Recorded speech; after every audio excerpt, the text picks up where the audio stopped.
Norm Goupel is at his trade expo in New York, so he will not be joining us today. I have Superintendent Mike Flynn. What else do we have? Business Administrator Michelle Clark. Curriculum Assessment and Professional Development Director Becca Gagnon. Our Administrative Assistant Extraordinaire, Jody Condon. And then our student reps. We've got both Noah Aframe and Flo Dappas with us. So thank you all. And a good crowd. It's great. Thank you all for coming. With that, let's go ahead and stand for the Pledge of Allegiance. I pledge allegiance to the flag of the United States of America and to the republic for which it stands, one nation, under God, indivisible, with liberty and justice for all.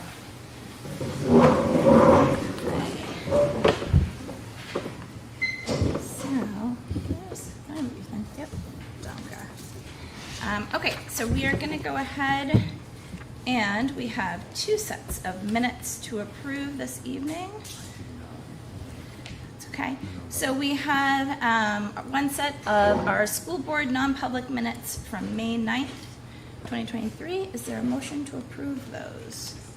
So moved. Okay. Second. Okay. Any discussion? All in favor, say aye. Aye. Any opposed? Nope. So those pass. We also have one set of regular school board meeting minutes from May 9th, 2023. Is there a motion to approve those? So moved. Second. Okay. Any discussion? All in favor? Aye. Aye. Any opposed? Great. Those carry as well. All right, so we are on to our first public comment session of this evening. We're going to be doing public comment how we normally do it. So we have one in the beginning of the meeting, and then you're welcome to get up and speak. And then we have one towards the end of the meeting as well. If you do come up, we ask that you hold your comments to 3 minutes or less, and you do need to say your name and address for the public record. So if anyone would like to come up and make a comment, that would be great. Good evening, Lauren Clement, 86 Maple Street. I'd like to jump back to my public comment from last meeting on the subcommittee minutes, particularly finance. I dug into this a little bit further. I know the explanation was that these are in a drive and haven't been processed, but the last minutes available for your finance is September 14th, 2022 on the district website. And that's 8 months out: October, November, December, January, February, March, April, and May.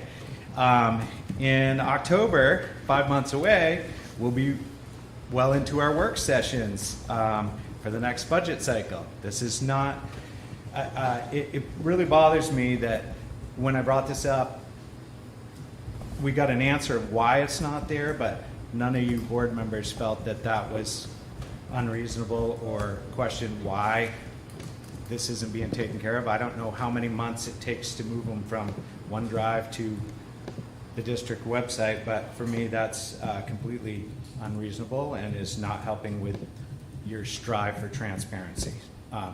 That being said, the minutes that are there have more content than they used to a year ago. That's a bonus.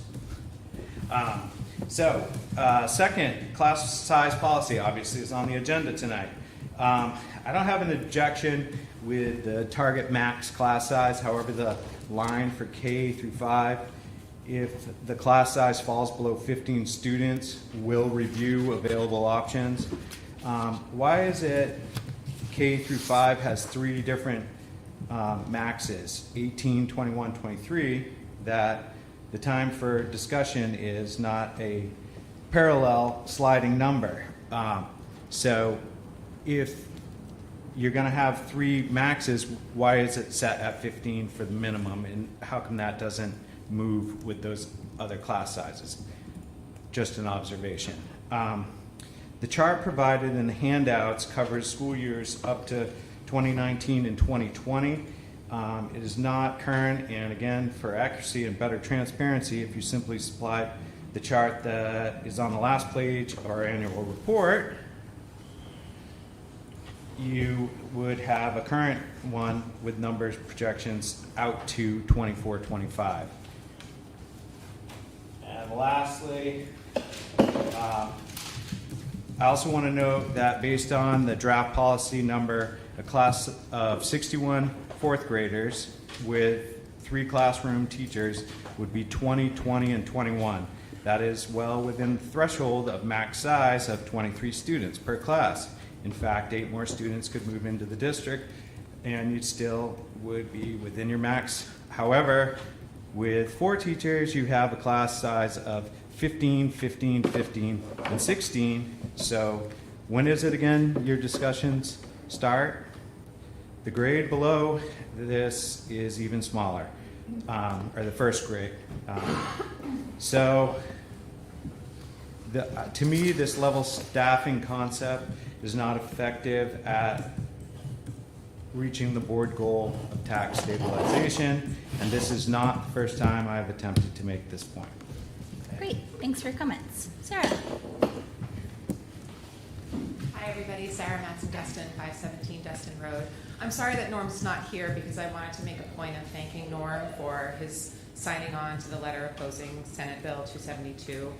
It was great to see that bill indefinitely postponed. I think our state reps presumably both voted no as well. So just wanted to thank Norm for standing up for ensuring that our schools continue to be places that are truly welcoming and inclusive of all of our students. Thanks. Thanks, Sarah. Any other public comment this evening? No? All right. We are going to move along. I'm going to go ahead and close this public comment portion of the evening. We're going to move on to our student reps. How's it going, guys? It's great to see you both. Yeah, we're back. We have a lot to report on. Yeah. Let's All hear right, it. so in the high school, we had prom last week. Great job, juniors. It was fun, very fun. Flo and I both went. Great time. Tomorrow's states for track, so it's the big meet. Everyone's looking forward to that on the track team. Baseball, softball, lacrosse, all start playoffs next week, so big athletic time right now. Go Hawks. We've also started our composting system. That started right after April break, but we've been collecting compost from students in the cafeteria, and I think we've gotten like 75 gallons of waste so far diverted from landfills, so the EAC is very happy about that. There was step-up day today for the 6th graders, so during lunch we just see a bunch of kids with their backpacks walking into our gym just like staring at us. We're like, oh, that must be step-up day. And then there's also 8th grade testing today for SAS. So there's been a bunch of field trips that have gone on. The Spanish 4-5 class went to, I think, King Arthur and made some kind of Spanish ethnic food. 8th graders had a field trip for slam poetry. Our biology class went to Lake Sunapee to learn about Lake Sunapee and the ecosystem there.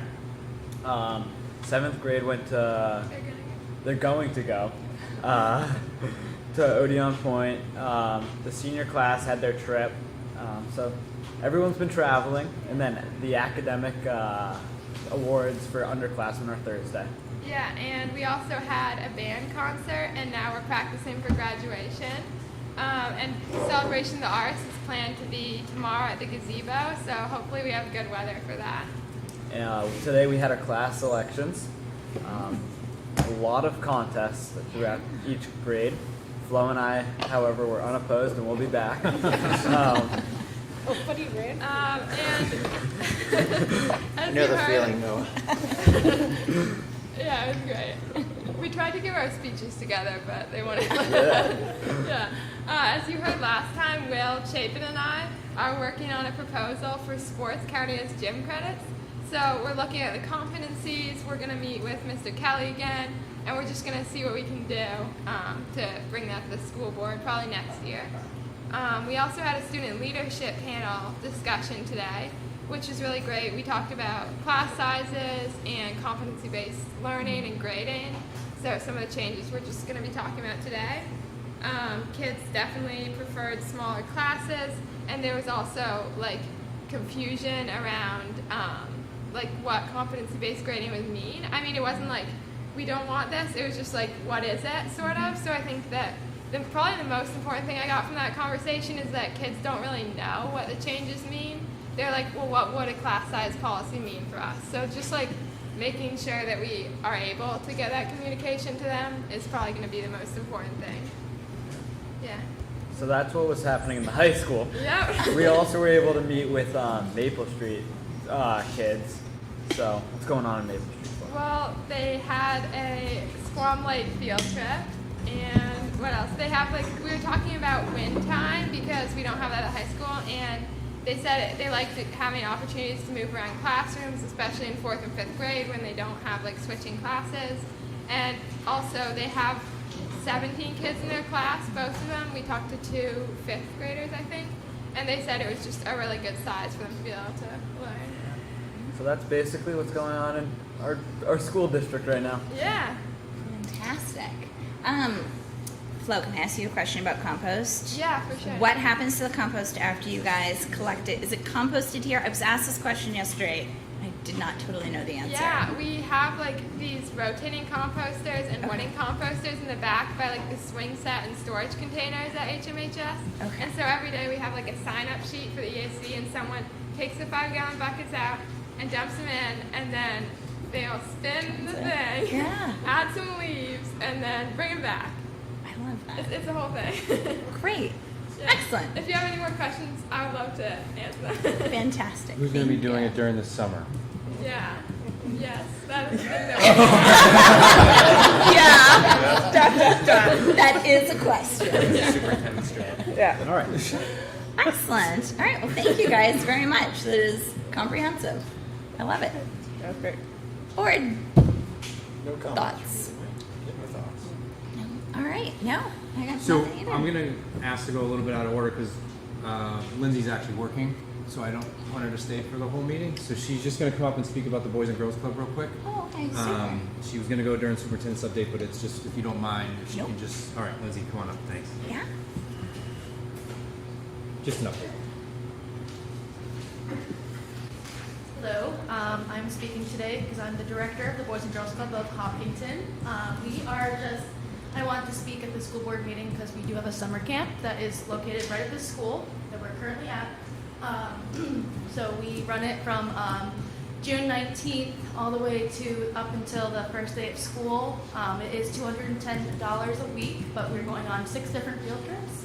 We're going to be going to like the Polar Caves, Wellington State Park, Mount Kearsarge, a cookout with some other groups at the Riverside Park of Warner.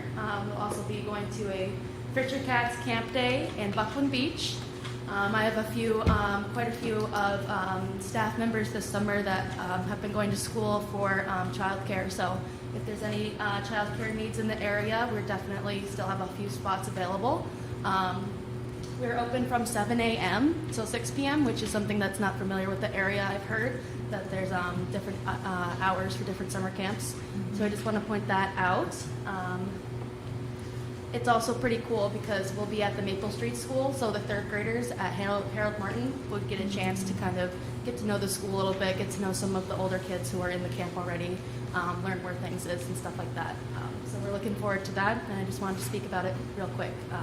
We are also actually trying to hire a few more staff members for the fall time, and high schoolers tend to be like really great examples of staff members that we can have because it's after-school program in the high schools pretty nearby. So if you guys know anyone who might be looking for a job come fall time, I will be around, and I look forward to connecting with anyone who might be interested.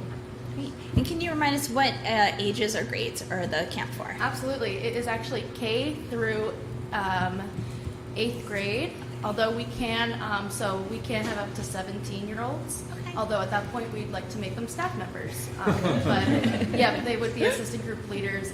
We do have a few like high school students that may have to come sometimes, but typically what we serve is K through 8. Yeah. Perfect. Great. Any other questions?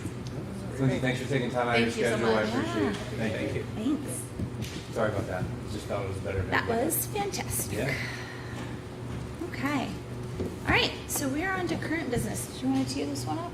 Yep, so this is something we've been talking about for quite a bit. Our schedules didn't align for almost a month or so, but we invited Dave and Mel here to kind of talk about We've been talking about our fiscal stuff all year long, and the challenges we've been having. We've been talking to your state representatives and local. So we appreciate your time. Certainly come in just to give the board an update on all things that you guys have been working on. We set up. We're going to invite the. Yeah, absolutely. You guys and the principals. We got it all set up so people aren't standing up there the whole time. Yeah. And just to be clear, this is an update from our representatives. Yep. So, we kind of went back and forth on whether or not we would open up public comment, but we felt that it would be best that individuals reach out to you two directly if they have questions, so that you can help them as constituents. So, Well, thank you. well, thank you for inviting us. And my name is Mel Myler. I'm serving my 6th term in the House. I'm the ranking Democrat in the House Education Committee. David? My name's Dave Luno. A lot of familiar faces around this table, and just many thanks to Flo and Noah for doing the student board gig. That's such an important thing. I spent 12 years on this board, 8 years as chair, and served with Mel on the education committee. So, and Mel's sort of going to start out Yes. sort of with a little high level. Yeah, so what we'd like to do is we'd like to talk about school funding, some of the education standards that are coming about, school meals, and Medicaid Direct, to kind of bring you up to date. And also, we'd like to have a chance, if we may, to hear from you of some of the concerns you have. Even though we're coming to the end of we have about 3 more House sessions in June, but we also begin to look forward to the next session when we begin to put bills in, et cetera. So we'd like to hear from you. Let me first of all start on the issue of the education standards. These are called 306, and every 10 years, the Department of Education goes through a review of those standards, update them, change them, et cetera. There's been a 2-year review that's been going through right now with a subcommittee of a variety of different educators, et cetera. And right now there is a hiatus where the standards, the proposed standards, are being talked about across the state through hearings.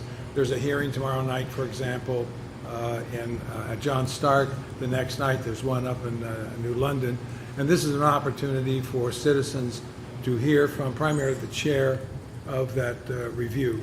We do have some concerns about some of the standards that they're talking about. And I would encourage you to go if you can hear. Fred Ramonti is the one who's basically been the chair of this, and he's going to be presenting those. What will happen is at the conclusion of these statewide hearings, there's about 27 of them. At the conclusion of those will be reviewed by the committee, make whatever modifications, and then ultimately presented to the State Board of Education. When the State Board of Education ultimately receives the report, they've looked at the draft, but they haven't started the time clock yet. Once they receive it, then there's what's 6 months. about 6 months for a final review before they ultimately become. This is a very important review because it really sets out the future of education in the state. And as we know, in this state, we've got a proud tradition of public schools in this state. We rank about 5th in the country, which is fairly high when you begin to look to see other states. Massachusetts is number 1, has always been number 1, but we're proud of what we've been doing here. So that's it. Let's move to school funding just for a moment. You have before you this report. 4 years ago, I presented a bill that basically created a commission to look at school funding. I was concerned. I've been involved in school funding since I've been on the committee, and I was concerned that we didn't really have a rich look at where we are with school funding. So we created this commission. We met during the 2020 school year through COVID, et cetera. David made sure that David was the chair of the commission, and he's going to talk about school funding. David, you should know, has really become the go-to person in the House and Senate around school funding. He's got the numbers. He loves spreadsheets. and people come to him because they know he knows what he's talking about. So I'm not a numbers guy. I'm a policy guy. He's a numbers guy. I'm going to let him talk about the school funding because this is a very important piece we're dealing with here. Because right now we made a major presentation to the House budget. The House budget is now in the Senate. The Senate is now looking at what we have done. And again, David has been involved working with the House people, with the Senate people. I'll give you a quick update on all of that. So thanks, Mel. I did bring along some copies of the Commission's final report, and enough for the board and for the system office. And for anybody that's interested, the full report is also available online as well through. Of course, I don't have the. Do I have the address right off? Well, actually, if you take a look at Carsey School funding, if you just look that up online, you'll see the website, and the very first thing on the website is downloading the final report. So this was CARSEY.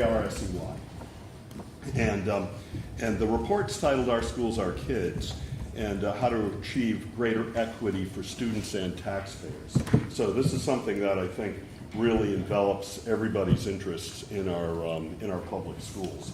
And you know, one of the things that we've seen at our annual school district meetings, and it's seen across the state, is the tension between the interest in providing great public schools, the cost that comes with that, and our ability to meet those financial demands through local tax revenue. And of course, I think everybody knows that New Hampshire, and that's why there's been, well, we've got lawsuits in place right now too, where most of public education, most of public schools is paid for by local property taxes. So the report is long. We met over a period of about 12 months, mostly during the pandemic. That actually provided some advantages because we got to meet more frequently and more often, and bring in experts from different states and legislators from different states, and people that really understood different ways of looking at this. And not to burst anybody's bubble, but a lot of people thought the School Funding Commission was going to become the Income Tax Commission, but it's not, and it's not what the Commission recommended. In fact, we made no recommendations with respect to revenues, but showed how the state could significantly improve its ability in funding schools using existing revenue sources, using existing dollar amounts, but doing it in a way that was more equitable for students and taxpayers. And so in this 150-plus page report, there's really three big items in it that we take a look at how to define. We recommend how the state should define an adequate education, for lack of a better term. That is the term of art in this business, an adequate education. Currently, we define it as a bag of stuff. 40 desks in a classroom, 1/30th of a teacher, 1/500th of a principal, all this stuff. It's really just not fair for kids, because when you look at it that way, you don't recognize that, and I use this example a lot, that it costs, you look at the outcomes in Hopkinton, we have very, very strong student outcomes, and a lot of schools do, but it's just not that way across the state. And when you take a look at our cities, it's very different. So being able to define adequacy in terms of student outcomes rather than a bag of stuff, being able to cost out, so the second point, cost out what it would take every school district to provide an adequate education for all of its students. And it's going to be different in a school like Hopkinton than it is in a school district like Manchester. Manchester's got 13,000 students, 1,000 graduate every year, and the average student in Manchester performs at the 4th percentile. So that means 96% of students in New Hampshire perform better than the average student in Manchester. So Hopkinton's performing at somewhere around the 84th, 85th percentile, something like that. It's near the top. So there's a lot of student inequity across the state. So defining it, costing it, and then here's where the state comes in. The state comes in to make sure that every school district has access to the resources they need to educate their students. Access to resources, I mean, what's that code for? It's code for wealth in the property wealth in the community, and that's all over the map in New Hampshire as well. So property wealth in Newcastle and Rye, very different than property wealth in Newport, or Berlin, or Hopkinton, or Hanover. And there's no reason why New Hampshire should have a one-size-fits-all funding scheme that it has right now. So to just sort of simplify a complicated formula, state of New Hampshire gives the Hopkinton School District about, let's just pick a close number, $4,500 for every student. They also give the Newcastle and the Rye and the Wolfboro School District $4,500 per student. And that one-size-fits-all funding really doesn't work, because some places are not going to be able to raise much beyond that. Puts an enormous challenge on local property taxes, where other districts can raise multiples of that easily. So thinking Newcastle, Rye, Wolfboro, and those, and I'm not trying to throw any school districts under the bus, but that's just how school funding is in New Hampshire. So this report gets into that. This report makes recommendations on how to fix it. We've got the Conville case, which Hopkinton is a plaintiff party on that. We've got the Rand case that's also pending with respect to local property taxes used for education, and I think we're feeling good that we were able to pull this report together, to listen to experts around the country and what's going on in other states, and develop some recommendations prior to those cases really taking shape. So bottom line, there's a way we can do it. There's a way we can do it with existing resources. There's a way we can do it without introducing any new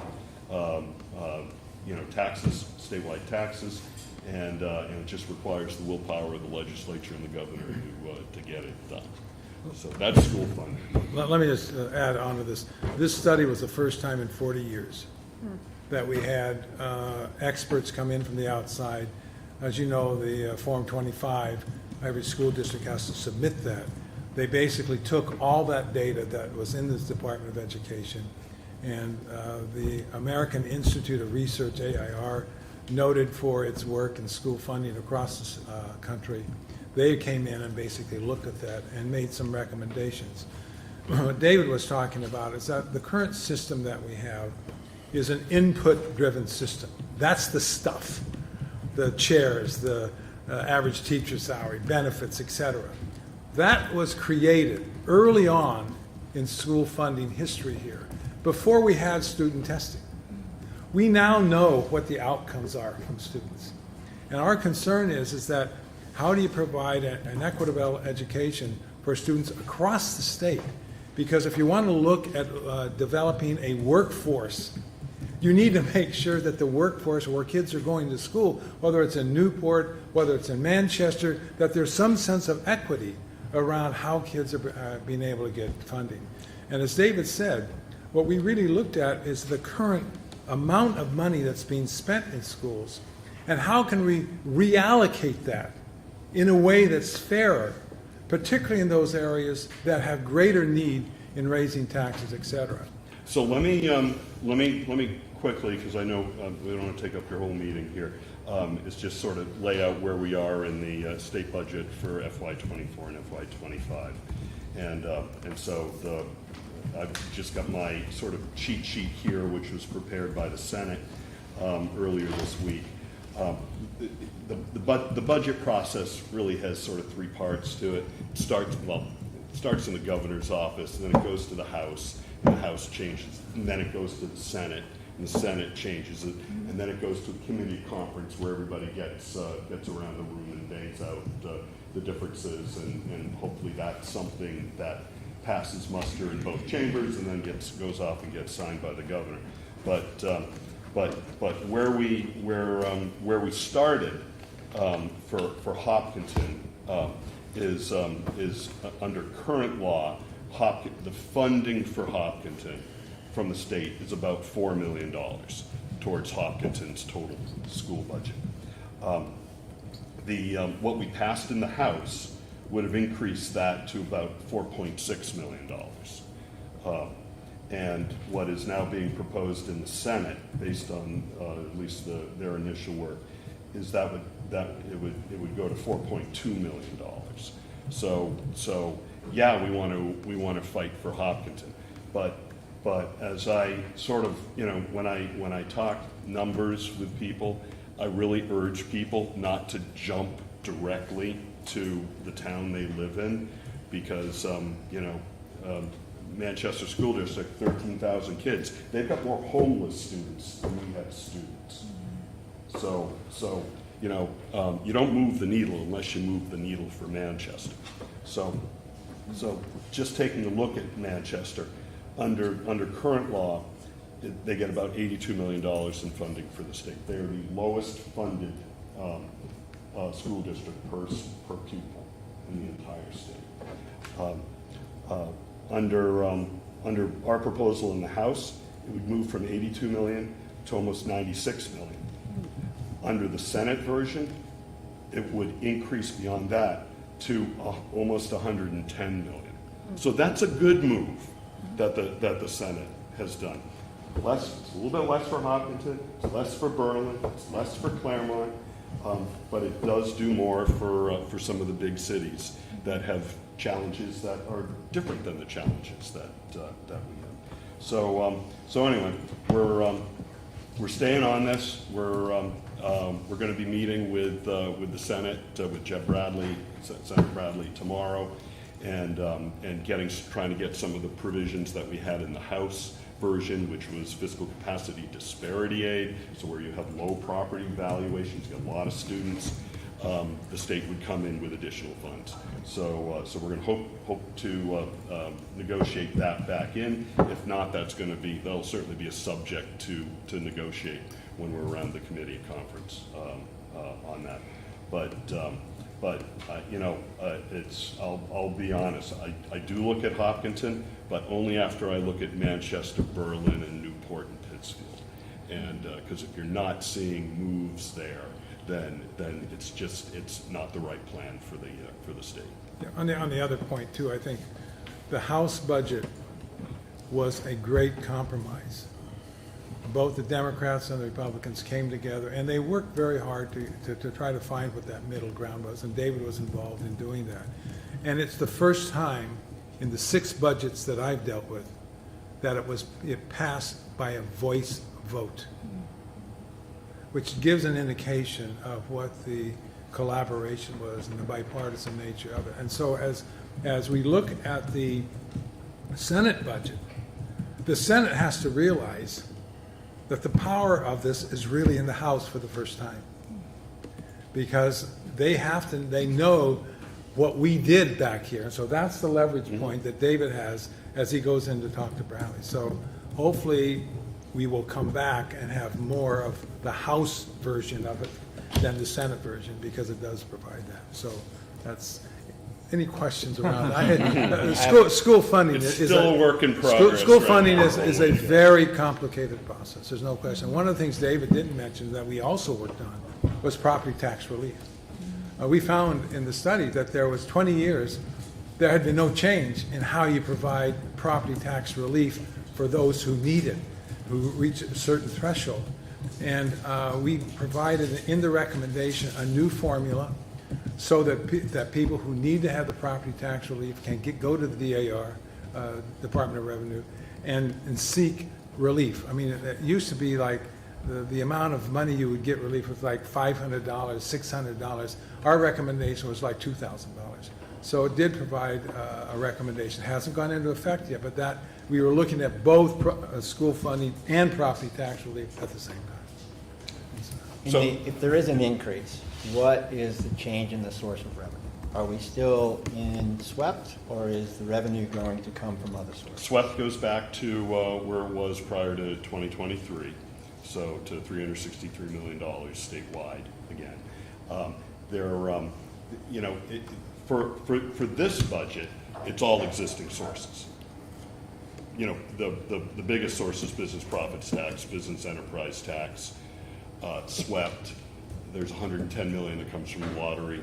And then there's this smattering of and Jim, I think, you're familiar with the revenue sources, from the work of the State House.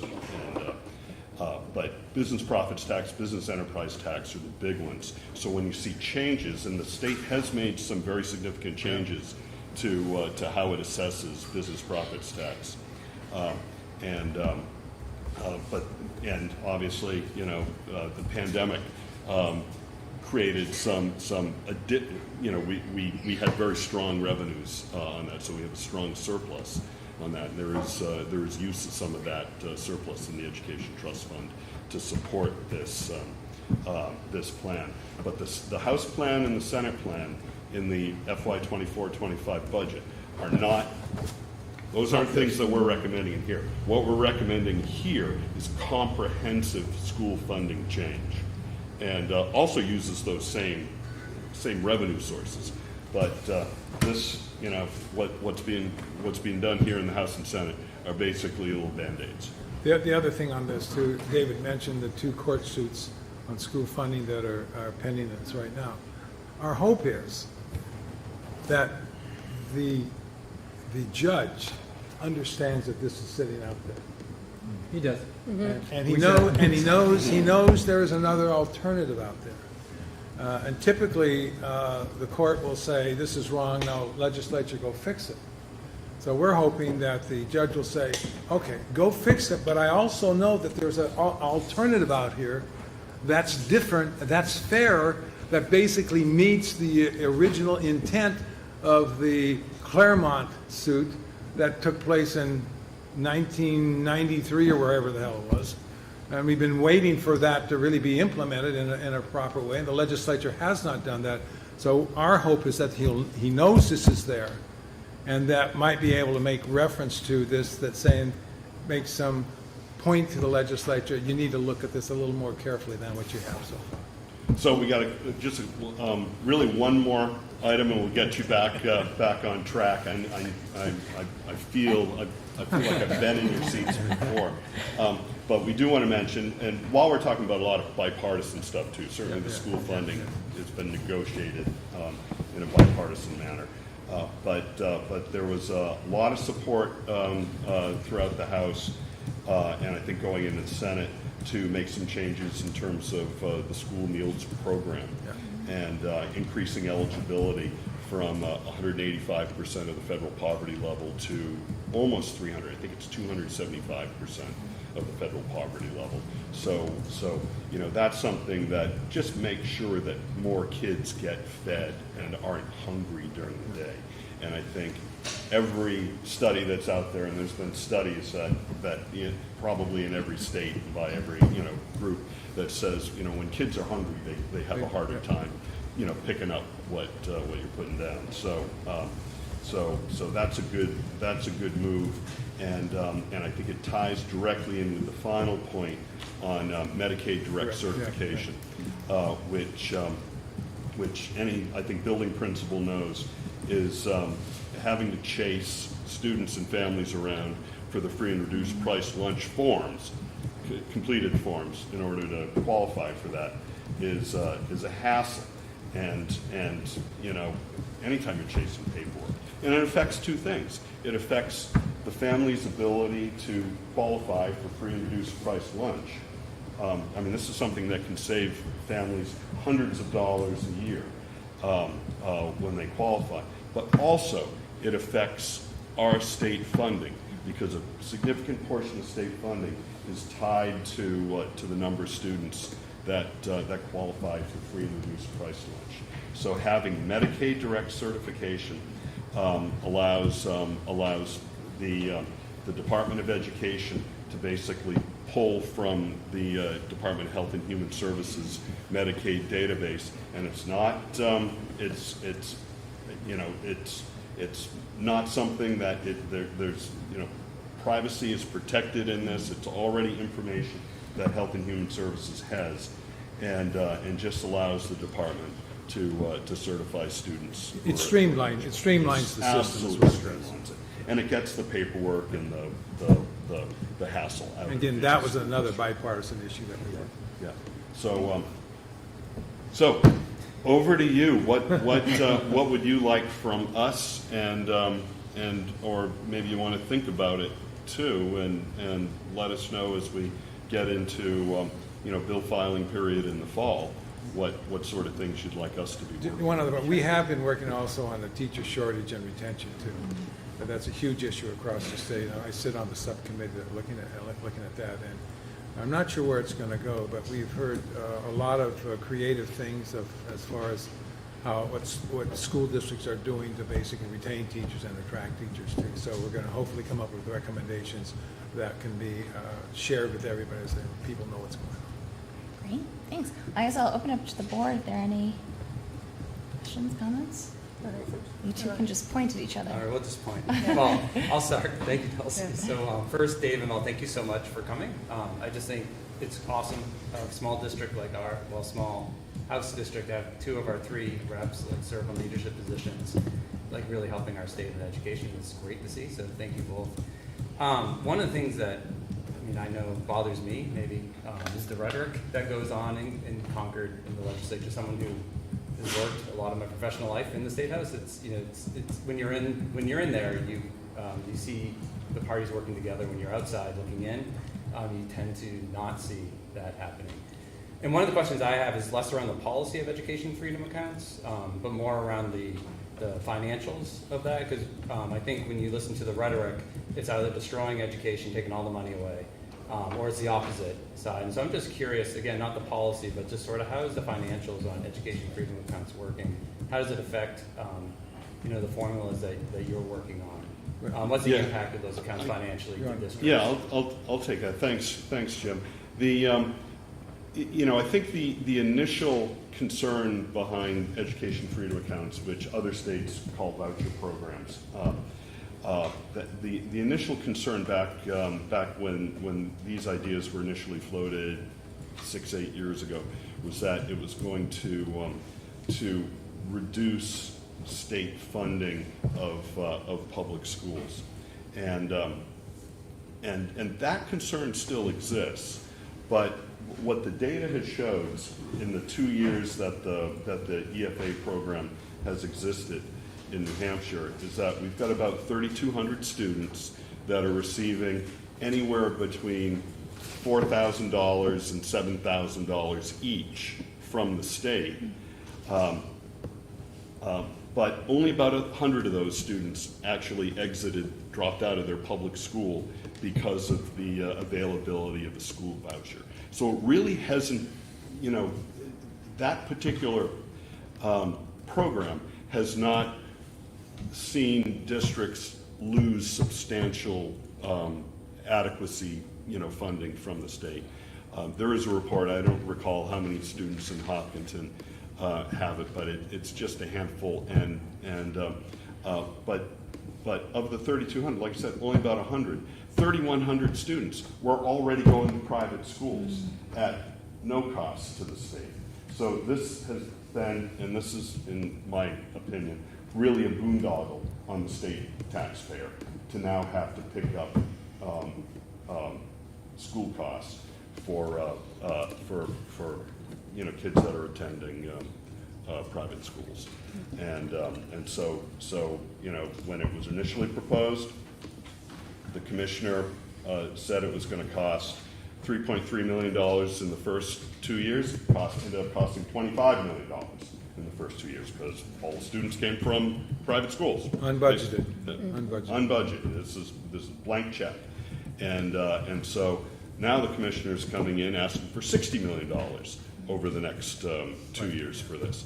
And I'll tell you, while that money is state money and isn't reducing the adequacy payments, funds that you receive from the state, it does tie the state's hands in its ability to increase adequacy funding.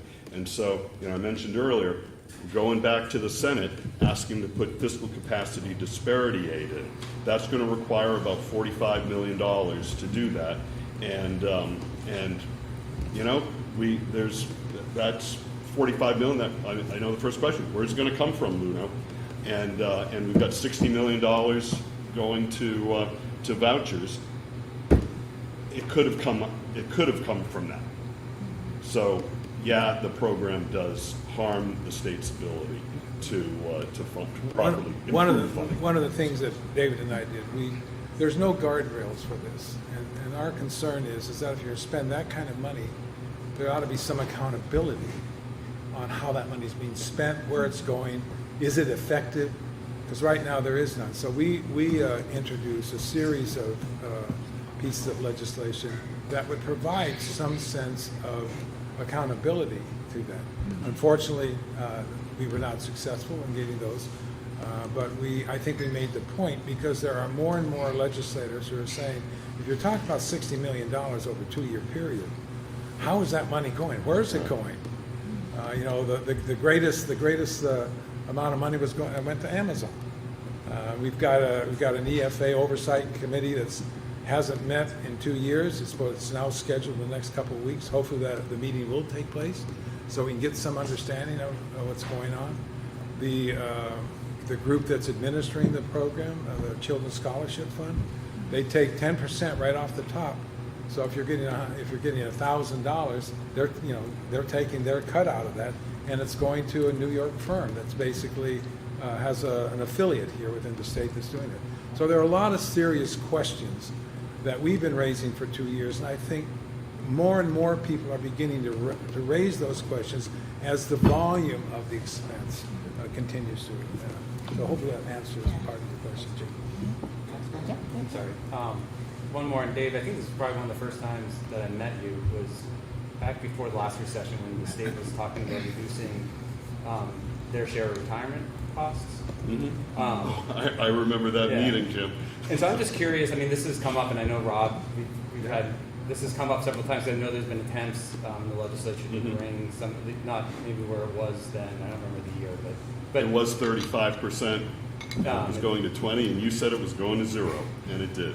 I'm just curious, what's the conversation in the legislature around that? 'Cause that is, that's been a downshift cost that I know Rob can probably speak to on finance. So for this year, it was brought back to 15%, and for teachers, but not for all. Schools, it came back for 15%. It didn't come back for 15% for all public sector employers, and I think I don't know where it stands right now in terms of being in the budget. There was strong bipartisan support for 15% and making that, extending that beyond FY23. So, but I'll look into that and get back to you. Thank you. So one of my questions is basically, I think everyone who works on budgets across the state waits with bated breath to get the revenue number from the state. And I remember that a few years ago there was like a $600,000 adjustment that came in that was a one-time fee that helped with that year, and then every district tries to figure out, should we use that for ongoing OpEx, should we use that for one-time costs, etc. And I think my question is more structurally, is there a way, or is there conversations about a way to get consistent information and funding information to the districts that are doing budgeting so that they can figure out, will it be increasing, inflation adjusted, based off of the district's whatever, so that we can sort of rely on a number over time? Yeah, so that is something that's an improvement in both the House budget and what's being proposed in the Senate. Yeah. And they do have spreadsheets that project school funding by district over the next decade. Great. Based on the Senate numbers. And so, both proposals were not limited to 1 year, only. So these are changes to the formula that would continue into future years. Of course, like the changes to the formula don't right the ship. It doesn't provide. It's not an equitable solution for students and taxpayers, and it's certainly not comprehensive. But you will be able to look down the road as to what that would mean for FY25, FY26. And if you look at how the budget is developed, with the governor's budget, the House budget, the Senate is really the one that has the most recent revenue figures. And so that's why when they finally get the budget, their numbers are a lot harder than they are in the first two budgets, because they don't have the revenue projections in yet. So David's correct. It's much better now. They know what's going on. Great, that's huge, thank you. Any other comments? Anything else that we're thinking on? Just a quick question about the education standards. Who else comprises or sits on that committee with Fred Bermonti, who's clearly the competency-based guy? It's interesting because it's been controversial. I'll be as honest as I can. There are a lot of advocate groups that are very concerned about who sits on that committee. For some time, there weren't any content. Once they came up with their initial draft, they did have a 2-day session with the curriculum people in the state. Got a lot of good input on that. And as they've moved along, they've added people to try to provide it. But initially, there was suspicion on exactly that. And to be real honest with you, as I possibly can, there's a lot of suspicion about the Department of Education and their priorities. Because the priority has not been public schools. It has been school choice. And we have superintendents, school boards, et cetera, that are very concerned. So I think there was a perceptual screen around this, even though the 10-year was clearly there. I mean, it's in the law that we have to do that. So my hope is that as they go through these 27 public meetings, that they will get input. And I know Fred very well, and I think it's his intent is to try to get as much as he can, and then come up with a final draft, present it to the board, and then, as David was saying, once that's at the board, then there's a 6-month again to look at it. So hopefully, as a result of that, it will have multiple sources of input, and it will come out that we all will love it. You're so funny. Okay, great. If you wanted to host one of those meetings in Hopkinton, I would suggest just contact Fred. So that's in the works. Yeah. Okay. There's, as you mentioned, as a superintendent association, we're trying to space them out appropriately. Right. Right. So there's going to be some in the fall. We're looking at targets. Great, great. Thank you. Anything Really else? appreciate it. Great. So if folks have any other questions for you, what is the best way to get in touch with you guys? So, Our email, Okay. our legislative emails are good. Great. Okay, wonderful. great. Well, thank you Thank you both. guys very much. Yeah, thank you Best so of much. luck. You're both seniors? Sophomore. Yeah. Oh, my word. So you're going to be you signed up for this for 2 more years? We did. Yeah. We did. And I think it's important. I think it's, student voice. I'm not saying this because you're in the room, because I've said this elsewhere, but student voice is an important piece. I believe that students bring to schools a much higher level of understanding of how they learn. And I remember, just an aside, so I'm in a meeting, and I was doing some consulting in Ohio, right? And so I said I wanted student voices in, so I brought a group of students in, and I was having lunch with one of the students that was there. And he says, Mr. Myler, I don't use my computer to find things anymore. I said, you don't? Now, I want you to know, this was 12 years ago. All right? So think about the functionality of the phone now compared to then. So I said, well, what do you mean? He says, well, ask me a question. So I asked him a question, pulled out his phone. Is that the answer? I said, that is the answer. He said, you see, I know how to get the information. What I need schools is to help me how I use the information. So it's a much different approach to schools than when I went to school, when most of us went to school. And so the student voice that bringing into curriculum needs, et cetera, is very, very important. And I appreciate you, too, for being involved in the school board. Thank you.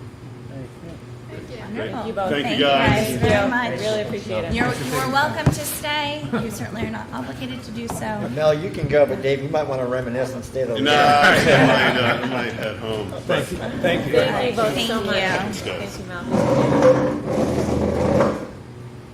All right. All right, so moving forward, we are at that time of the night where we started last meeting with Mr. Kelly. It's our end of year updates from our principals and directors. So I think Carrie, you're on the list first. So yeah. Oh, that's right. You guys are a team. Yeah, I love absolutely. this Come on dream up. team. You guys even like dressed a little similar. I don't We know do, if you we are, did. yeah. It's bad. Some of the bus drivers, I think, believe we're the same person. That is true. Yeah. Great. You know, in listening to those gentlemen talk, Patrice was from Newport, I'm from Manchester. Working there, I have lived tracking down those free and reduced lunch rate forms. It's a lot of shame for some families. There's language barriers. There's a lot that goes into that. And I just appreciated his comments because it's difficult. So we're here to talk about our goals. I just want to begin by saying we welcomed our incoming fourth graders today. It was wonderful. It went really, really well. They ate lunch here. They participated in recess. They completed team building activities with a fourth grade teacher. They haven't been assigned a teacher yet. They watched a short concert of the chorus and band, and it'll be followed by an information night on the 31st. So it was great to see them. They came back to Harold Martin and told me they were no longer mine, and it was over. And I was now boring. I was so bad. So I don't know what you did, but I am now boring, and I wear costumes. Right. So I have a really hard time understanding that. I heard there's a lot of girl principals. Yeah. There are. I could see that. Yeah. Yep, they were very excited. A couple of them told me, well, we're going to be the smallest in the school. And then I had a very thoughtful third grader say, but only for a year. And that's not even that long. And I was like, there you go.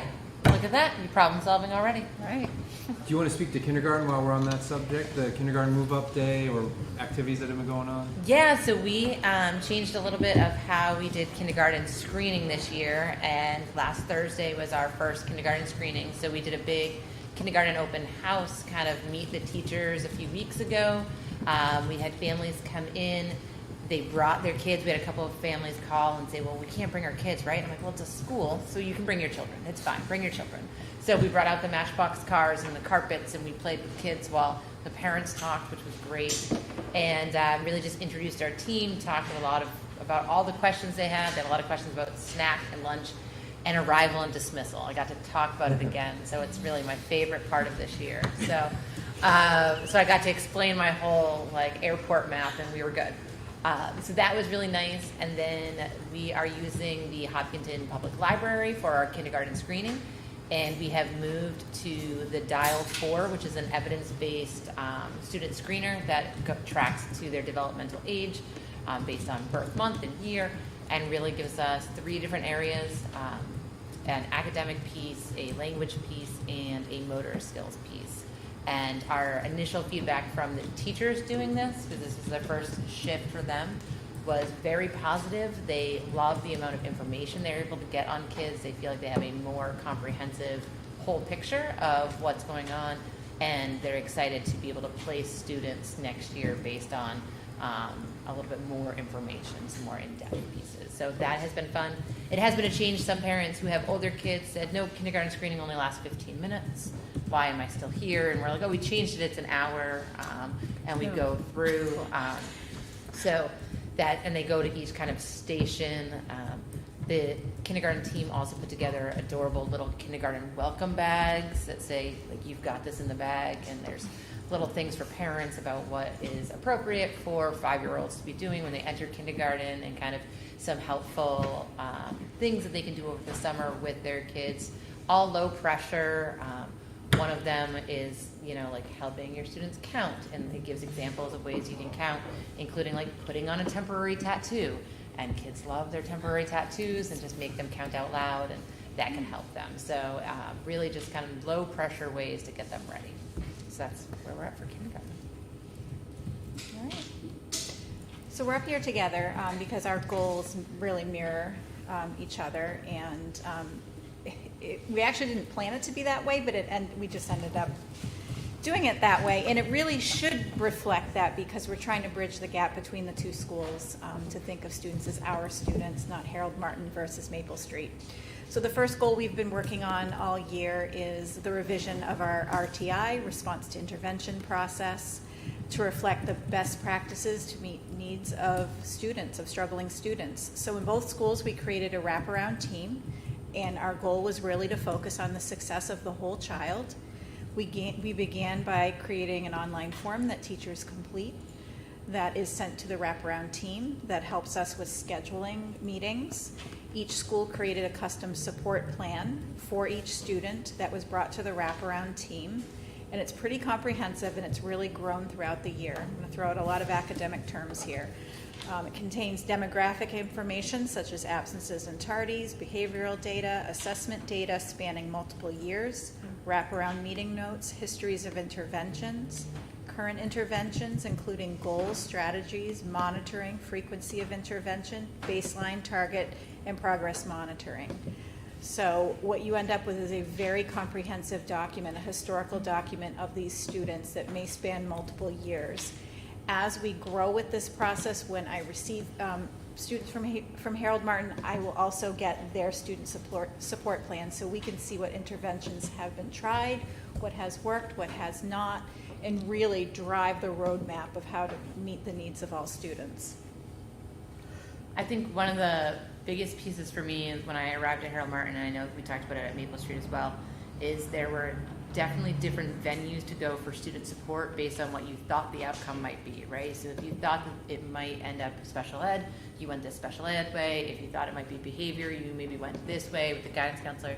And what we've been able to do is pulling all those people together, so we have our interventionists, our school psychologists, our school counselors, a special ed representative, the classroom teacher, and the principal all sitting together with the bigger picture of this is what's going on.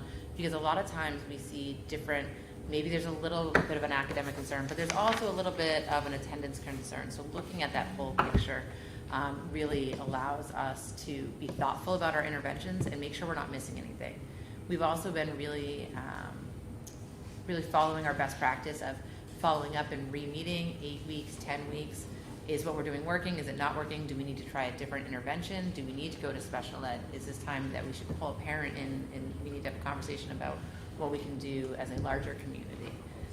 And then I also, just a fun fact, had my first parent referral for wraparound team, which was a really great moment, and I was happy to be able to offer it. And the parent had come, and they were just like, I think something's going on, but I don't know, and it wasn't really academic, and they're just like, can someone look at them? Can someone talk to them? And I was like, actually, I know exactly what we can do. And so we went through the whole process, and I sent her a copy of the notes and just said, here's what we're thinking, here's what where we're going to go as a school, here's maybe what you can do, some things outside of school. So really trying to connect those outside resources as well. Our second goal. Oh, I have one more goal. You do? Okay. So another piece that I added about the curriculum, instruction, and assessment goal, in addition to the RTI, was really just looking at those evidence-based practices and our instructional practices as a whole, as a building. And we have 17 staff members who are currently doing the letters training for the science of reading that the state is sponsoring, and then we have more signed up for the next phase. So as a whole, as the building, we're really examining what our instructional practices are. Does it align to what the research and evidence are showing us, and how can we really hone in to help students get that baseline knowledge that they need in order to be successful? The second goal at Maple Street focused on positive school culture and climate. We implemented various programs and initiatives this school year. The first is the Ambassador Program. You probably see the bulletin board as you're coming in and leaving. All of their little faces are up there. They were recognized for demonstrating the core values of Maple Street. We also created a yearbook celebrating all students, student-led spirit weeks, student council leadership opportunities, and kindness challenges. And the intent in all of this is to recognize that student belonging and positive relationships are also an essential part of education. Moving forward into next year, we would like to do a student newspaper that is student-led with the help of Mrs. Mefford as an additional avenue for student voice. So in addition to those things, we've also really tried to focus on increasing our online presence and our social media and just celebrating with visuals what our kids are doing at the elementary school. So we changed our newsletter, so it's just a 2-page. It's heavy with pictures and graphics. It's got community happenings, and then we're really just celebrating what's in the classroom. A lot of what we heard from parents, or what I heard from parents when I first started, was, especially because of COVID, they hadn't been in the classroom. They don't know what's happening. They don't know what their kids are doing. So really trying to pick each week a couple different learning activities that kids are doing, showcasing some pictures, talking about what that is and what that looks like has been important. And then also really for me in that student-centered culture piece that we talked about is highlighting when kids and staff go outside of the normal school day to participate in activities that are important. So the Frozen production this past weekend, there was the annual Walk for Sight down in Concord, and we had a team going. So we had a bunch of kindergarten kids who were there with their team and staff members and parents dressed up, and really highlighting those things, because I think the school community is bigger than the building, and it's bigger than 7:30 to 3:30, right? And we really are doing things outside of that, so that's really nice. An additional thing I do for the staff is every morning I do a morning message which has staff attendance, coverage, any sort of notes, and I always take a picture the day before of something, some sort of magic, some sort of positive thing that has happened with a student, and I post it there, and I haven't run out of pictures yet, and this is something I just think is so, so important.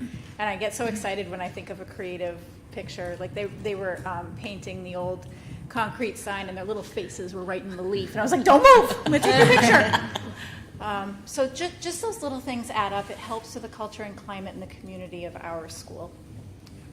I forgot to mention that we also started third grade announcements this year, and that has been a huge hit. The third graders love to come down and give me a very theatrical presentation of announcements. I typically have them practice twice, so they get it all out, and then they do the normal one. But they're very funny. They do enjoy it a lot. They practice their script. They highlight their areas. It's a great public speaking piece for them as well. But that announcement piece kind of pulls the whole building together at the same time, which is nice. And our third goal is safety and security. We understand the incredible trust that is given to us each day by families in keeping students safe. This is always our top priority. And we've really worked hard with our director of facilities this year in conjunction with the police department, the fire department, to really look at our procedures, update our operational plan, our emergency operational plan. Something that we've done this year is we've utilized the incident command system of communication and staff accounting. We use this for every single drill, and it's really led to increased speed and efficiency of accounting for all students and staff. We've been completing our drills that are required every single month. At Maple Street, we did an off-site evacuation on Tuesday, which meant we left. We walked through the back of the school, across the field. We assembled in the town shed parking lot, and we accounted for everybody. And they were so quiet. It amazed me. All 221 pairs of feet moving through the grass. You could hear the grass rustling. It was absolutely picture perfect. Other drills we do, we call them evacuations, formerly fire drills, because an evacuation is truly what you're doing. We do lockdowns, stay put, and reverse evacuations. We have one more in June. And, moving forward, we'll continue to obviously work with the Hopkinton Police and Fire Department. In addition to district administration, we learn from every time we practice, every time we've had to communicate with families for different incidents that have occurred this year. It's really great when you have a solid command system, so that when your fire alarm goes off during arrival because of a popcorn machine, everyone just launches into protocol. And it was fascinating because all of a sudden the alarm's going off, And I'm like, all right, and we're getting everyone out, and my phone's already ringing, like, third floor is clear, first floor is clear. And I'm like, okay, I didn't even know they were here. Like, I was thinking, like, they were out on duty somewhere else, and they had someone cover their duty. They went in. The piece we hadn't put into our plan that we now have put into the plan is that you have to shut the driveway down. Because if you don't shut the driveway down, especially during arrival, your cars are all backed up, and the truck can't get in. So everyone just launched into action, and it was fantastic, and we had practiced, and it felt really good. I will never once want to have a fire drill during arrival. That was miserable. I was like, and then there's Mrs. Eaton, and she's got her clipboard, and she's like, I don't know how to account for people if we don't know if they're here or not. And I was like, that is a great question. So it gave us some things to come back to and say, what, right now we just know the building is clear. So that was kind of what we talked about, and what I talked about with the fire department afterward too. And I said, that's a tricky time. And they said, yep, at that time you prioritize making sure the building is definitely empty. I'm like, yep, that's what we did. We were back far enough, and we stopped people from dropping kids off. And they're like, yep, we did it all right. So it has been a lot of work this year, but I'm really impressed. I think one of the things that happens when you have teachers and administrators who are as tenured as ours are, you start really relying on that institutional knowledge. And when I first started, I asked, well, where is our safety and security protocols? Where is it? Oh, this is what we do. And everyone told me a little bit of a different version of this is what we do. And I said, well, what about the people who don't know what we do? And they said, well, they'll figure it out. We'll just bring them along. And I'm like, all right. So we tried that first drill, and you guys remember I was here, and it was 14 minutes before I accounted for everyone. And I was like, so that's not okay. We're never going to do that again. And the team was like, yep, no, you're right. We've got to work this out. So, I mean, we've spent a lot of time really putting into place those elements. One of our big pieces that we're going to finish this summer is we've made a flip chart that each school will have based on the drill and the direction specific to that school that will be hung in every classroom. So if you're a substitute, a parent volunteer, anyone, you can just kind of grab and say, oh, evacuation, this is what I do, this is where I go. And that piece will be really nice for us. Any questions for us? Yeah, great. We didn't know if it was going to keep going. Okay, no, we're Edge of our done. seats. We're done. Excellent. Yeah, great. Questions? So first of all, I think this sort of reminds me of like the Weekend Update with Tina Fey and Amy Poehler, which is very heartwarming. I feel just because like the way we're not that wearing you, blazers. no, but you are, I think, a really strong leadership unit and team, and that is wonderful to see when you think about the K through 6 experience. And that comes from your presentation, and that's wonderful. I also think that it would, like, hearing you be able to talk about the evolution of the wraparound plan is outstanding. As someone who is in their first couple of years on the board, being able to watch that happen this year, I think is exemplary. I think it's a great resource for parents. It's a great resource for the teams in the school, and it's a fantastic resource for kids. And I look forward to being able to see how that sort of increases performance and the way that we are working with children and adapting to them. So thank you. Thank you. No questions. I have a dial 4 question. Yes. So you said it also takes into account birth month and year. Yes. So obviously it might be tricky to have somebody who's born later in the year who might not be quite ready. How does that conversation take place? Does it take place? And is there like what's the line for you can't be younger than X to start?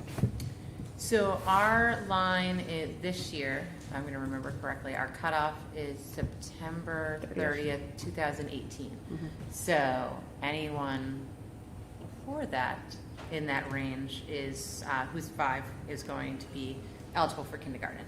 I think the piece of the dial 4 is that aligns with birth month and age is important for us, because if they do have a July birthday as opposed to an October 7th birthday, they're going to look very different. But the dial allows us to say, this is what they should look like at this point, and this is what they should look like at that point, instead of comparing them against each other, which I think sometimes we get into the habit of doing.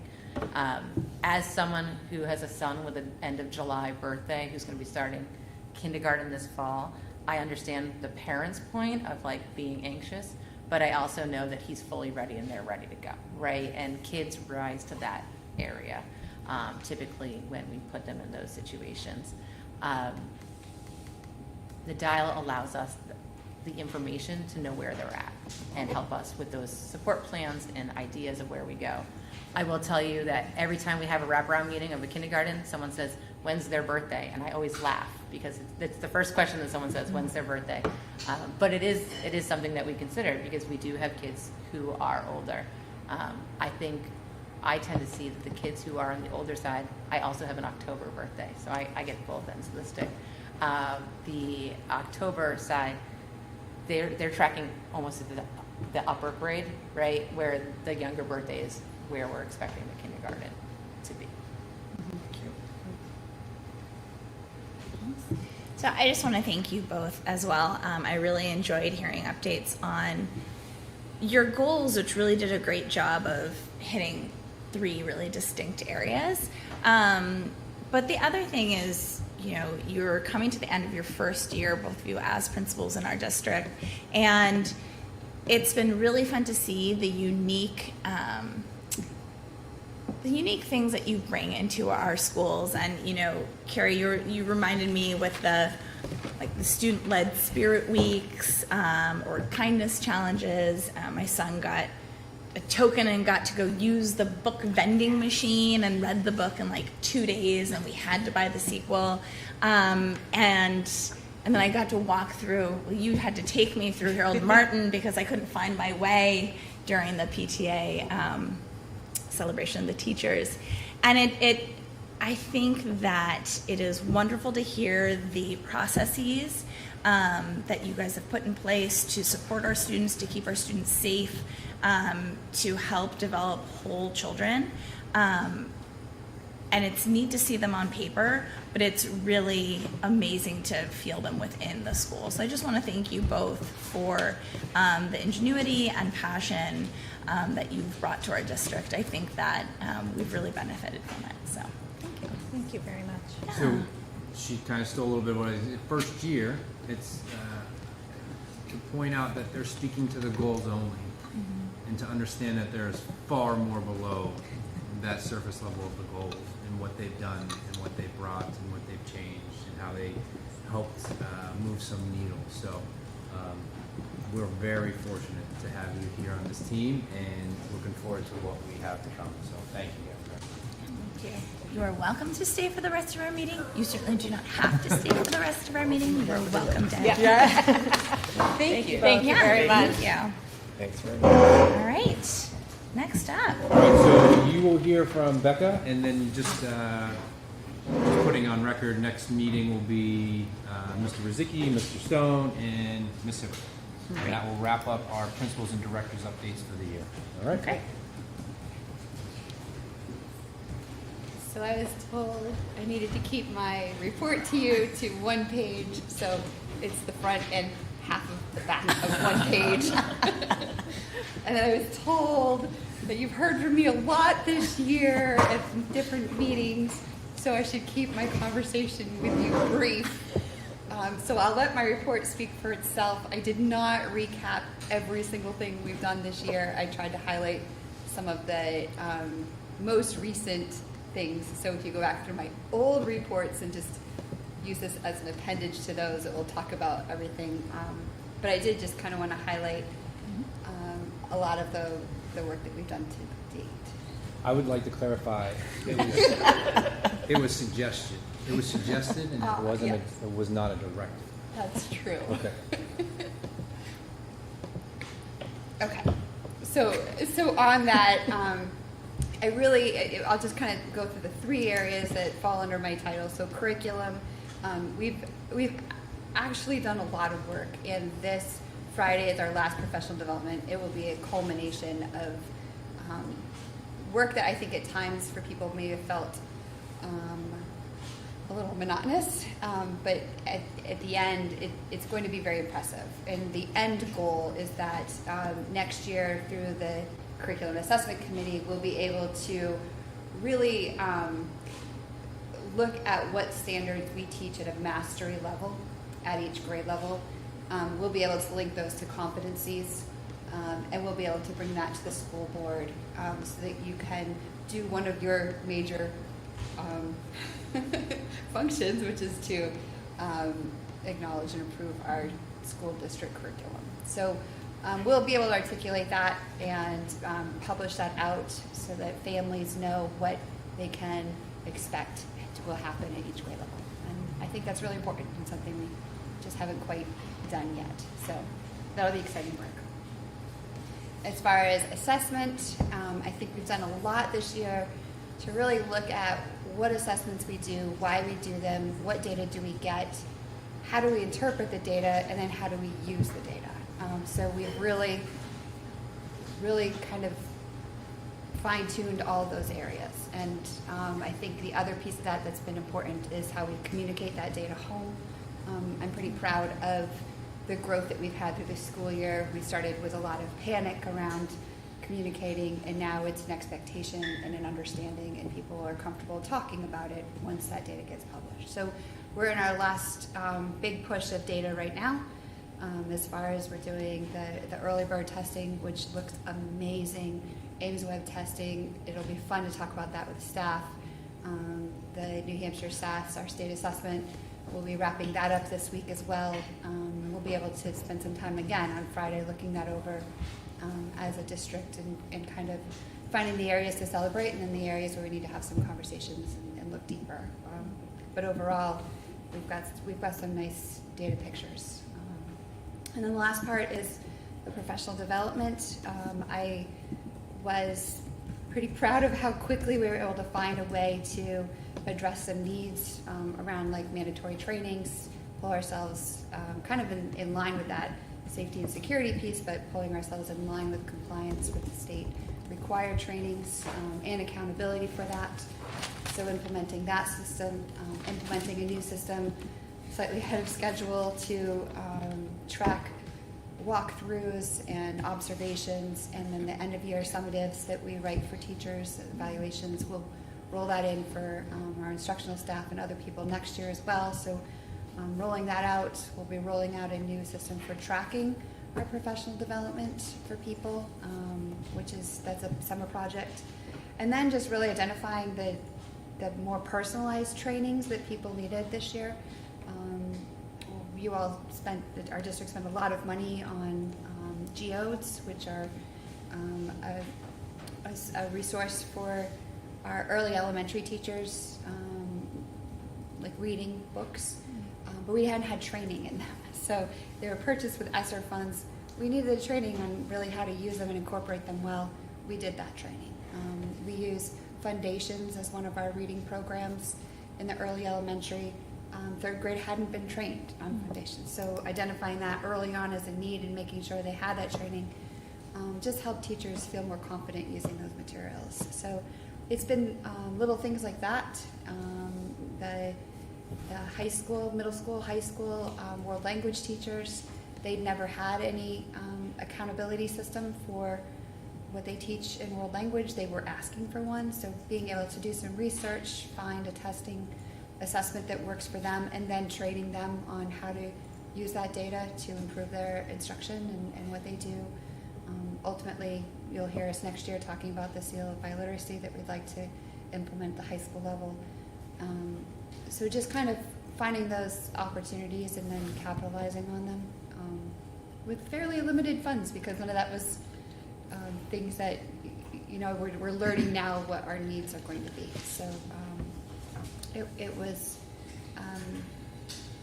interesting to use grant funding and maybe look at it differently than we've used grant funding in the past to try to accommodate some of these needs. But I think overall it's good. I'm going to end there. That was great. Excellent. Any questions, comments from the board? So I know, thank you, Becca. I love learning about all of the three different areas in your role. Over the last year, I am dying to see what the assessment information coming out of Ames Web and everything is this year. I know we only have one, the last sort of school year board meeting is in 2 weeks. We don't have it then, but could we talk? Yeah, no, so what'll happen is that actually goes to the curriculum assessment committee. Yep. They review it, and then they determine what the presentation to the board will be. Great. End of year assessment, and you can help me, is we're still getting it. Right. I mean, today's the first day of review, so I don't think it'll be vetted and reviewed by that board, but it'll be early on in the September area. Yeah. Summer? Did I go too fast? No, I mean, I don't want to insert myself in your final board meeting if you don't want it. We could just talk in broad strokes, Yeah, broad strokes. about early bird and Ames Web. That's our data. Yep. The New Hampshire SAS data, Won't be, yeah. we don't have that yet until that really gets. I mean, we Yeah. have like ideas of it, and we have reports we can send home, but we until they really apply all that they're supposed to Yep. apply. Yep. Like the beginning of year and end of year filings of who the students are and who counts for you where. I wouldn't be able to have that Yeah. conversation yet, but we could that's kind of great. talk about Yeah. where we were and where we are. Yeah. Beginning of year and end of year. Well, and the other part that I'm really excited about is that we're moving into year 2 of your role, so we'll start to be able to look at year over year, right? Even if there's confounding data and blah, blah, blah, and lots of different things, but we'll be able to look at how are we doing cohort versus cohort, which is really cool next year. I would also like to say, I just didn't add this in my report, I should have. This is important. So we use a data warehousing system called Performance Plus. It's been sponsored by the state for many years. And although we have to pay for it for the past few years, they still help automate all of our, loading all of our data into the system and including all of our demographic data with it. As you heard them talk about it, it's important to have those other aspects too when you're looking at a whole child approach. That system's going away as of June 30th. So dear Matt Stone has been working with me on trying to find alternatives.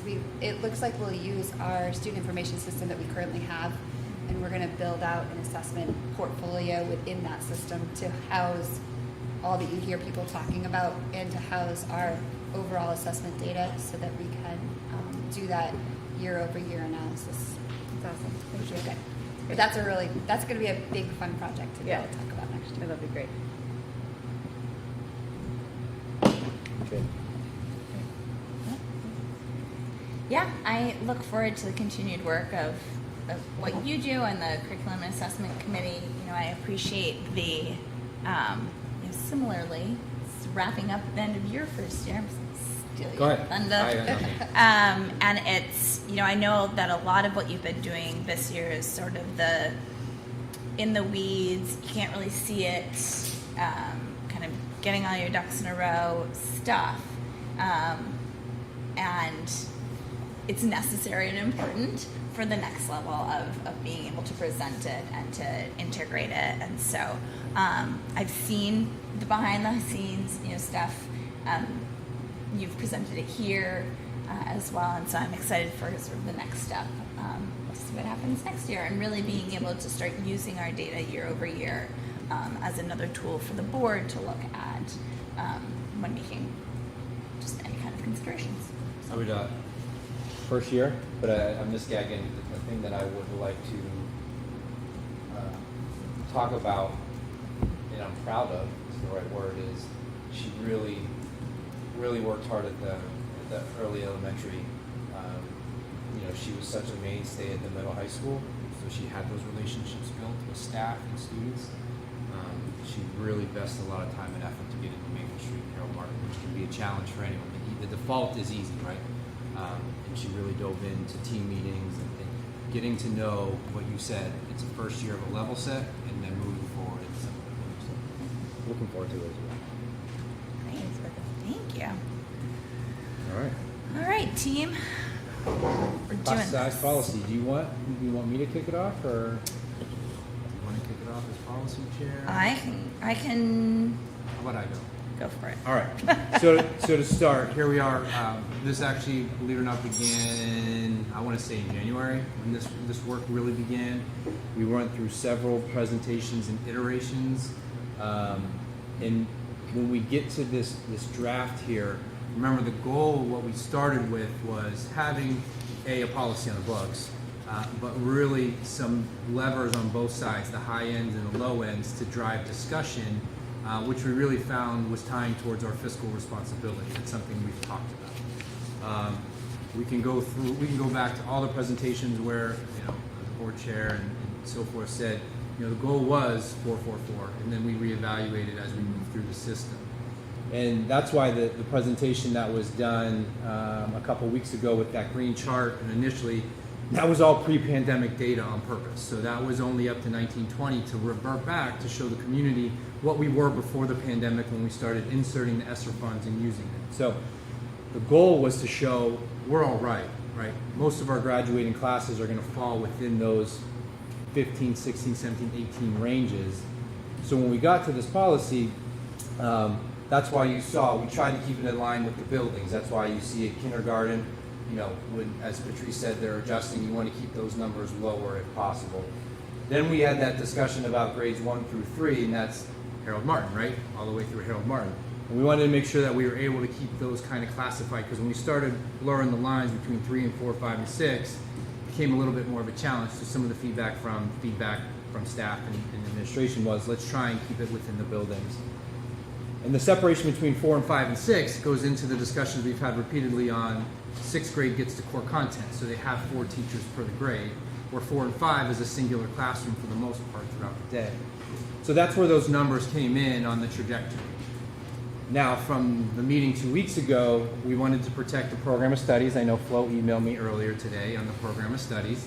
We wanted to make sure that our class offerings were what they were offering. It was Jim and Rob's question, essentially. So you'll see that paragraph on the program of studies. We're going to honor, we're going to run our classes for the needs of our students. That's the goal. And then really what that number, the 15 number, when it says if it falls below 15, that discussion really permeated around our 2nd grade class currently, where we have 12 and 13 in some of those classes. And is that really best practice? Is it fiscally responsible? So we wanted to make sure we had a lever so that, again, I said repeatedly, it's not me just making it on a whim. It's if those numbers drop below, it's a discussion for me to recommend it. Like, we should stick with this, or we should, if someone retired through attrition, not fill the spot. So that's kind of where all those numbers came into place to meet the needs of all the discussions since really January, to allow this district, no matter who's here, no matter who's there, to allow this discussion to be brought at the appropriate time when we're going not just through our work sessions in September and October, but as we're getting into the hiring season here. It's really, specifically at the Harold Martin School, we've had to slow play some of our hiring just to make sure we're going to, now we have a policy we have to follow, hopefully, and that's going to help us as administration. So that's that current final review, and then I'll kick it to you as policy chair. Yeah, I think the other important factor that we were able to see and recognize is that year over year our classes get more students. So more students are coming in for a variety of reasons. Very rarely do our classes actually, like the full class size shrink.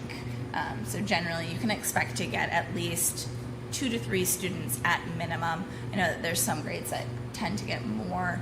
I know that like 5th grade is a year where you'll see kids doing a lot of moving if families are interested in different middle school options. So you'll see today the changes, like Mike pointed out, is that grade 6 is aligned with the core content model, 7 and 8 will be aligned with the Hopkinton Middle School model, and class sizes in grades 9 through 12 will be aligned with the Hopkinton Middle High School program of studies. That was one change. And then the other change was the 4 grades K through 5, the class size falls below 15 students, or exceeds what we have put in there, then those are times when we'll have discussions. On either side of those, it may be something where, based on the class makeup, 22 kids in a 3rd grade after multiple discussions is okay for a year. It doesn't mean we're bumping everyone up to 22. So it's really an upper and lower. And again, these are our guidelines, not directives. Since it's a policy, we offer guidelines, and then they have to manage it. Yeah, no, just one more piece I think is important. It's very simple to do math, right? 62 kids divided by 4, but what you have to know is the kids are humans, and the humans need different needs.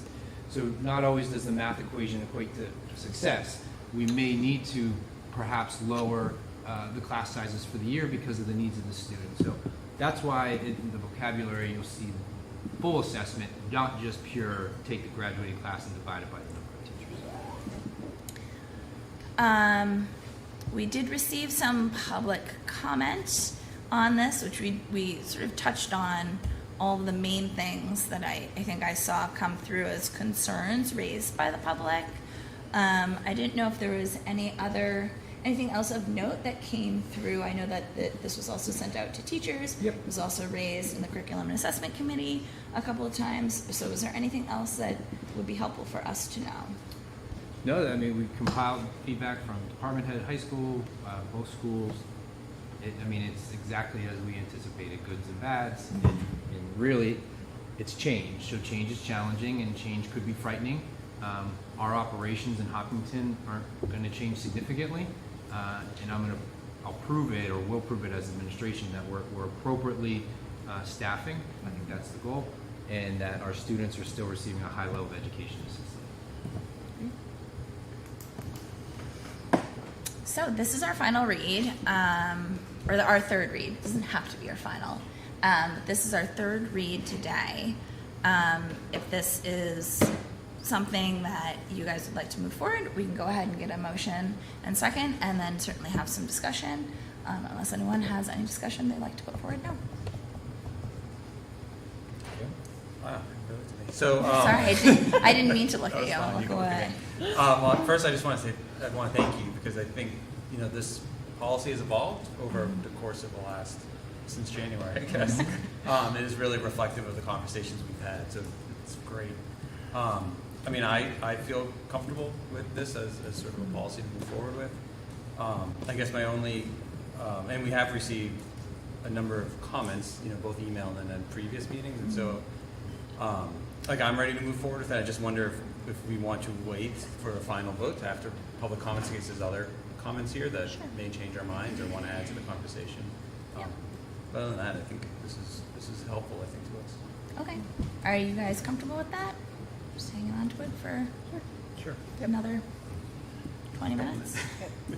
Rob, did you have anything you wanted to say? Yeah. No, I was being redundant, thinking about Mike and the math, right? So, yeah, if we have 63 kids in the second grade, it's easy. It's 21. And if it's 65, and then it gets, 21, 22, et cetera, and it gets to 69, now it gets a little dicey, right? And that's where you're up to 23, and, teachers will say there is that magic line that you cross. And then we start looking at kids. And I think this gives people the flexibility to do what's best for kids, but also gives us some guidelines to have some budgetary restraint. So I think it balances both of us. Great. Thanks. All right. So if there's no other discussion, we'll just park this. We'll park it for a second. It's such corporate speak. We'll pause on this, and we'll revisit it after public comment this evening. Great. All right. Moving on then. Staffing contracts. Moving on to second read for Teamsters and non-union. Same story I've been saying, I feel like, for about 4 meetings now. Any discussion can move to non-public. And then we'll finalize them at the final meeting and issue those out. All right. Questions on that? Okay. Yes. No. Oh, okay. Good. Last item under current business would be surplus discussion.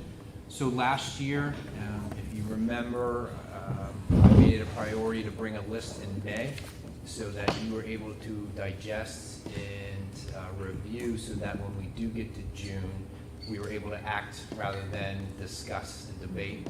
On this list, I worked with an emphasis with Mr. Rizicki, since he's been identifying some stuff, along with some administrative things. On the left side there, you'll see some I'll call it low-hanging fruit. Those are some smaller jobs. Tree removal, things that we've talked about throughout the year. Mat entrance replacement, that's part of the safety, but also was eliminated from the CIP reduction. And then on the right-hand side, you'll see a couple of the bigger ticket items.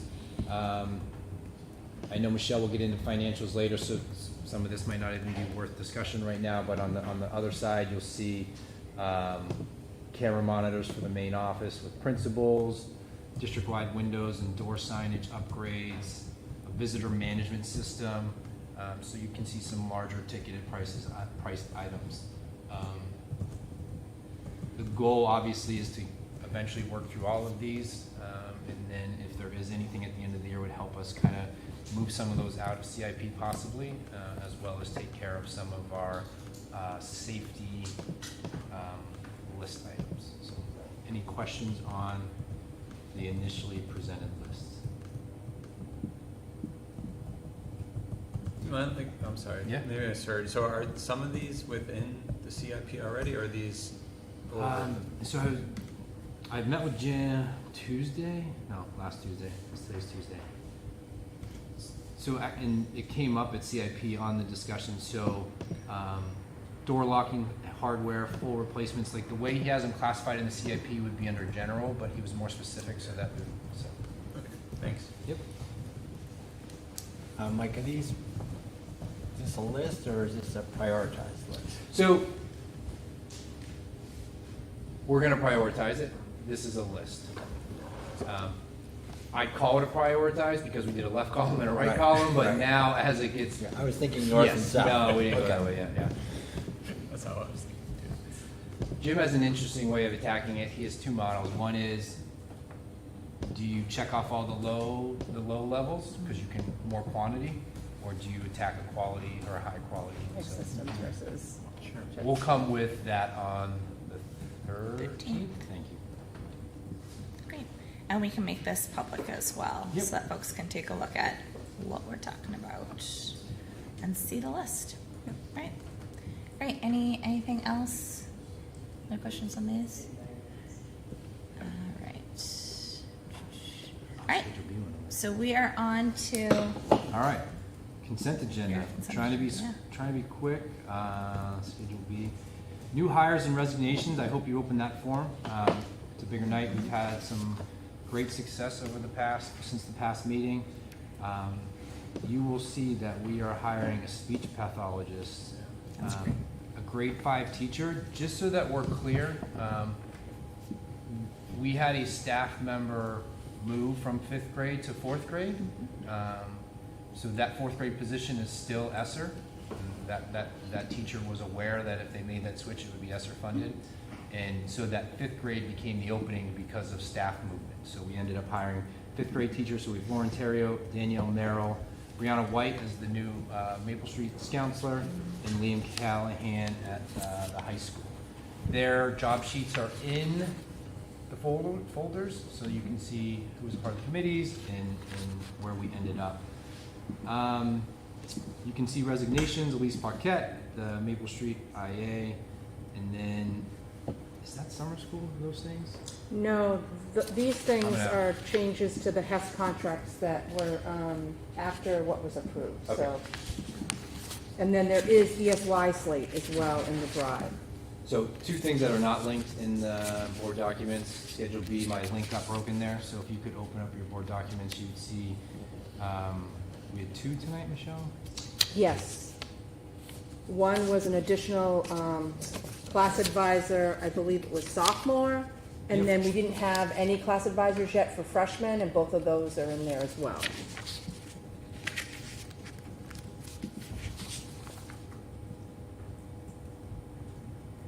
And then what was the one? ESY nominations are in there as well.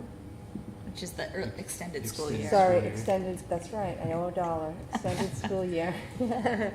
There's still, as you can see, some open positions for IAs, but the placeholders are at least there for the future, once we have those. Great. Okay. Moving down quickly, I have one on here. It's kind of been talked about a little bit, and then Mr. O'Brien did a great job of pointing out the conflict. But our step-up day was changed significantly with the administrative team. So from kindergarten, and then our 3rd to 4th grade, and then our 6th to 7th grade, there are new activities in place, new transitional activities. But it also conflicted with the meeting tonight. Mr. O'Brien wasn't able to attend.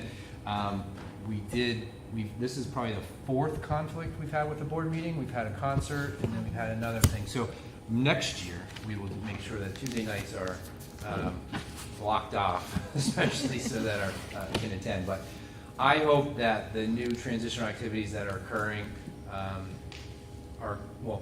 we know they're going to be better for the students, but we're hoping that the transition for the students and parents is a little bit as an easier feel, so that it's not just throwing you in.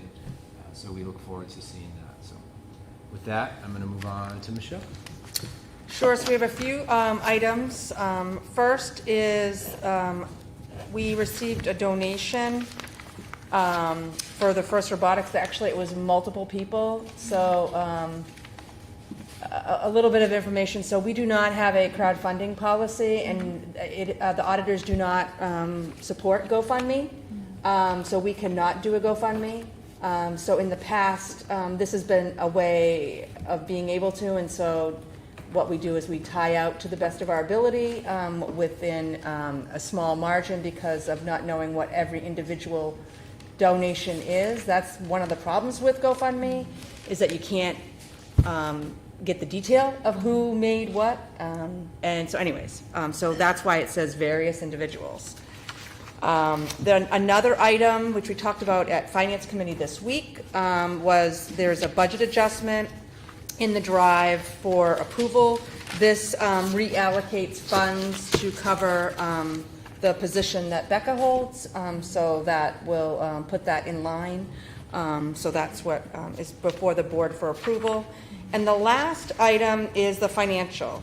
So, of course, somehow I don't have my page, but so we are getting closer to the 264 number. In the June meeting, we're going to talk about an even closer number, and I don't want to go too much into it, other than I will say that since the Finance Committee yesterday and today, some things are already happening to the good that will make this definitely, barring any unforeseen circumstance that happens, we will have the amount of money that we promised for the voters, and there's a high likelihood that there will be money to determine what the board wants to do, whether it's a little bit of buying or Article 10, which I think the Finance Committee will talk about right before the next board meeting. That Monday we'll have a meeting, and we'll talk about that.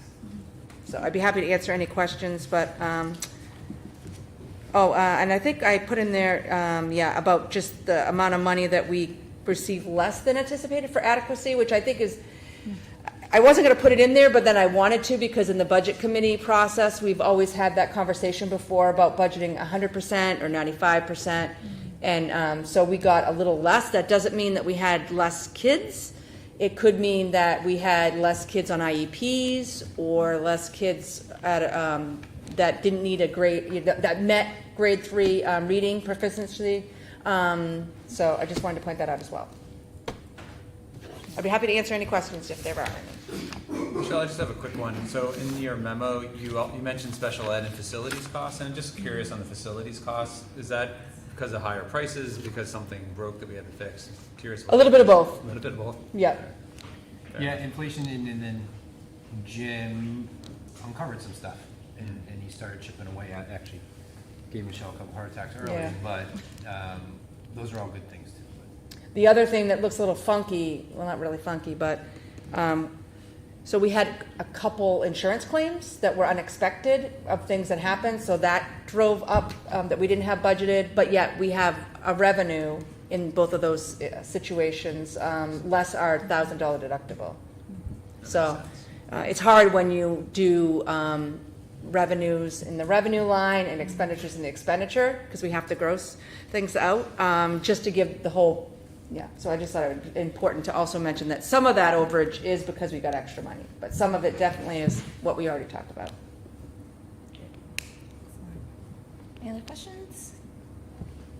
All right. All right. Becca already gave her update, so with that, I would ask you to accept the consent agenda as presented. So moved. Second?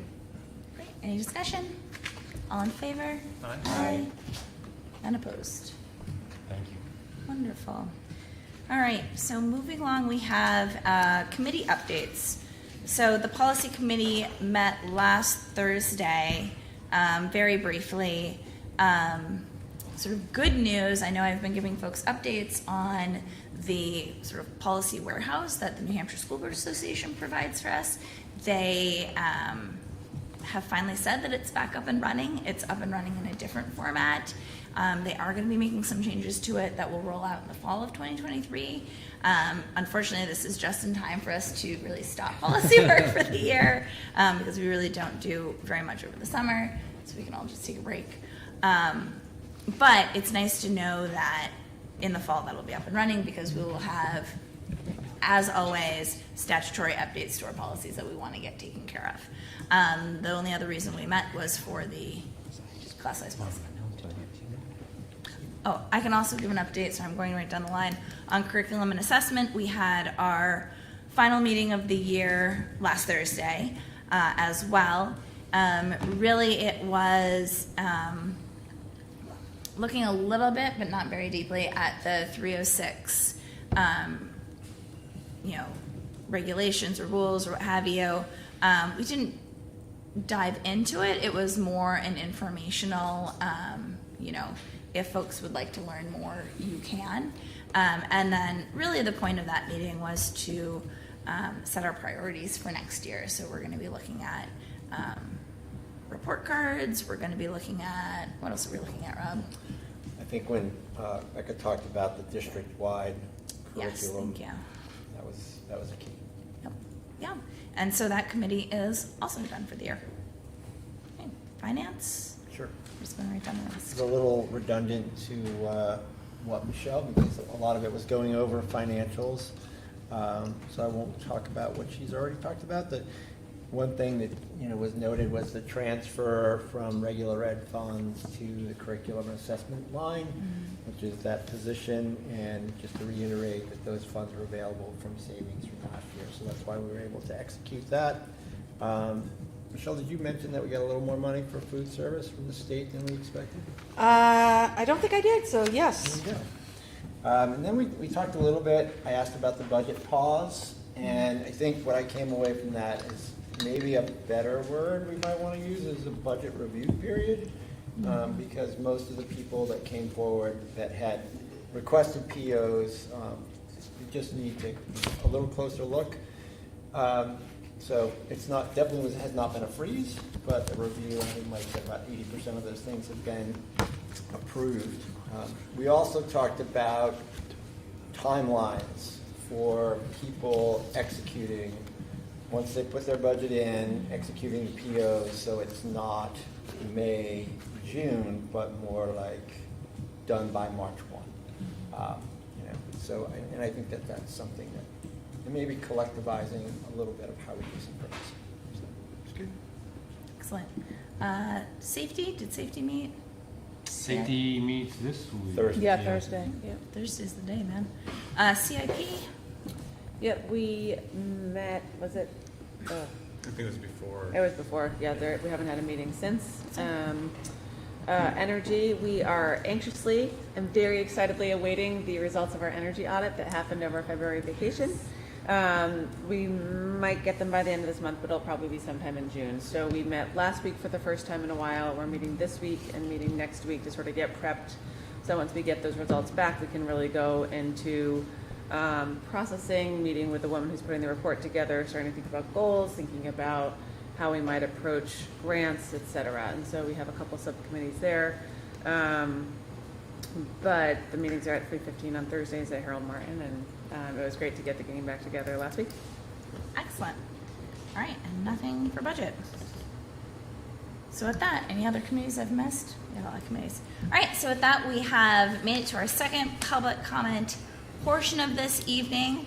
My usual reminder that these are for public comments. You need to state your name and address for the record. Please try to keep it to 3 minutes or less. And whomever would like to speak is more than welcome to come on up.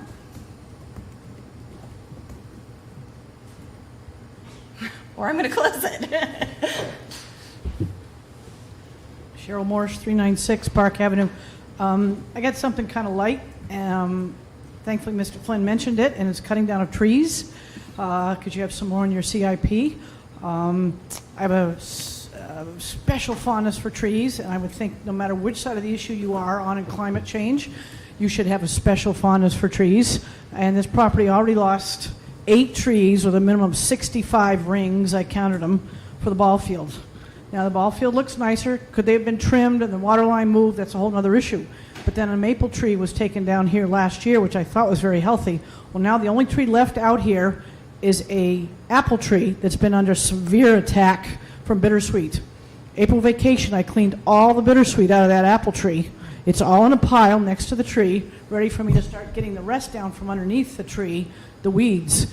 And I'm asking for someone to protect that apple tree. It was put years ago with 2 huge boulders there, so it can't be hit by a truck. And it's the only tree on this side of the building. And I'm just asking you to consider cherishing the tree like I do. Thank you. Thanks for your help in taking down that bittersweet. That was really kind. Any other comments?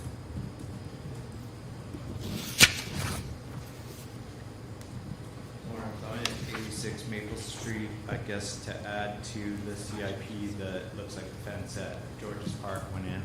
That's clearly on your Yeah, CIP. thank you to the town for that. So back to class size, since we're going to be talking about that in a minute. If I'm understanding correctly, the 4th grade teacher that was 1 year contracted has resigned or left, and now we have a class size of 61 students, and we're about to pass a policy that 23 is the max for class size, and the decision is to pull a 5th grade tenured teacher down to the 4th grade to put it back to level staffing, moving the class size to 15 and a quarter. Obviously you can't have a quarter kid, so 15, 15, 15, and 16, and that's the fiscal responsible move to do. Thanks for your comment. Okay. Great. Anyone else?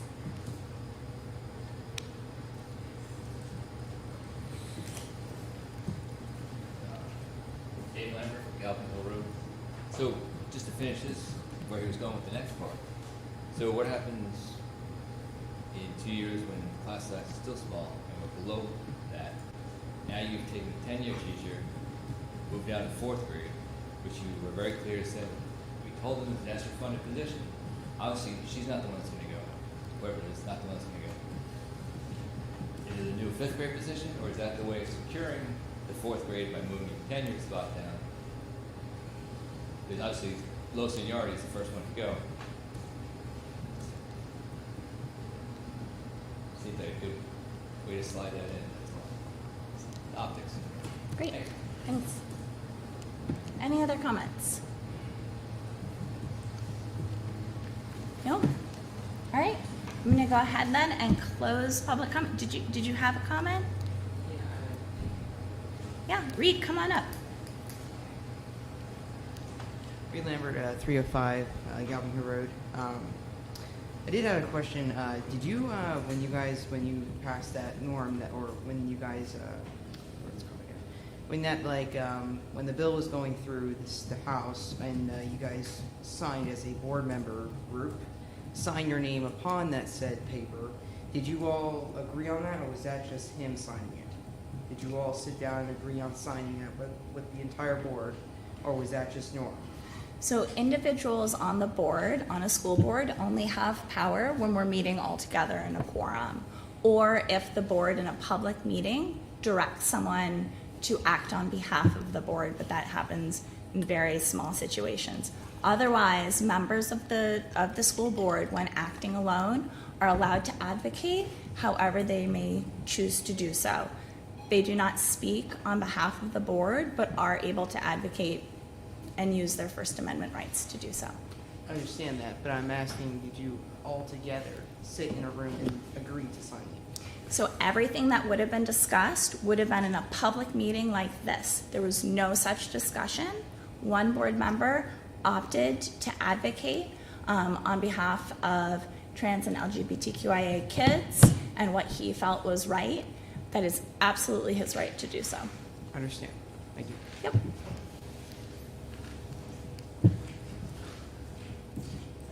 Tricia Lambert, 305 Galloping Hill Road. So just to follow up on him, I think what he was trying to say, or I'll speak for myself, is that he used the title of the school board, speaking as a citizen, having a full right to speak, your First Amendment right to speak, is fine, but he used the title. So that would be equivalent to me using my state title to lobby for something. So I believe there's some bills that went through that did not pass. That does not make it illegal. But I think the point is he used to carry more weight, he used the title versus him speaking for himself. So I think that's the point. I will go on record to say that I'm 100% against the fact that we had a board member use that title. I am for parents, and I believe that the bill was for parents, because basically if you don't have parents, you don't have children to teach. You do not have an institution of which to run. This board would not exist. And so I feel as though it was a slap in the face to parents to that not only our reps but also a school board member did that without having a conversation. Anyway, I would have preferred if you would have not used this title. Thank you.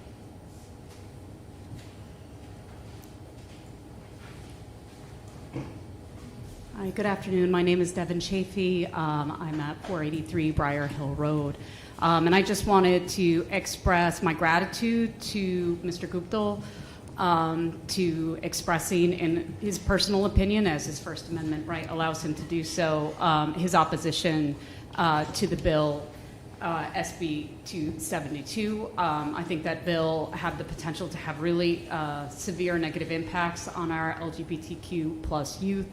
I think that I am glad and proud when our school board members speak out when they see public policy at a state level that is going to negatively potentially impact both our school district, our teachers, our administration, as well as our students, which I think that this bill and the liabilities that it would have created for our school system would have.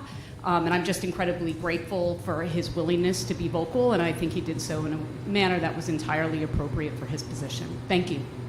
Thanks.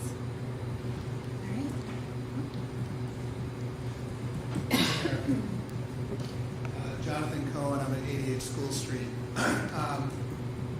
So at the last meeting, I know that you talked about how you arrived at the sort of recommendations for the class size minimums. And this is sort of a question just about how the sausage is made on that.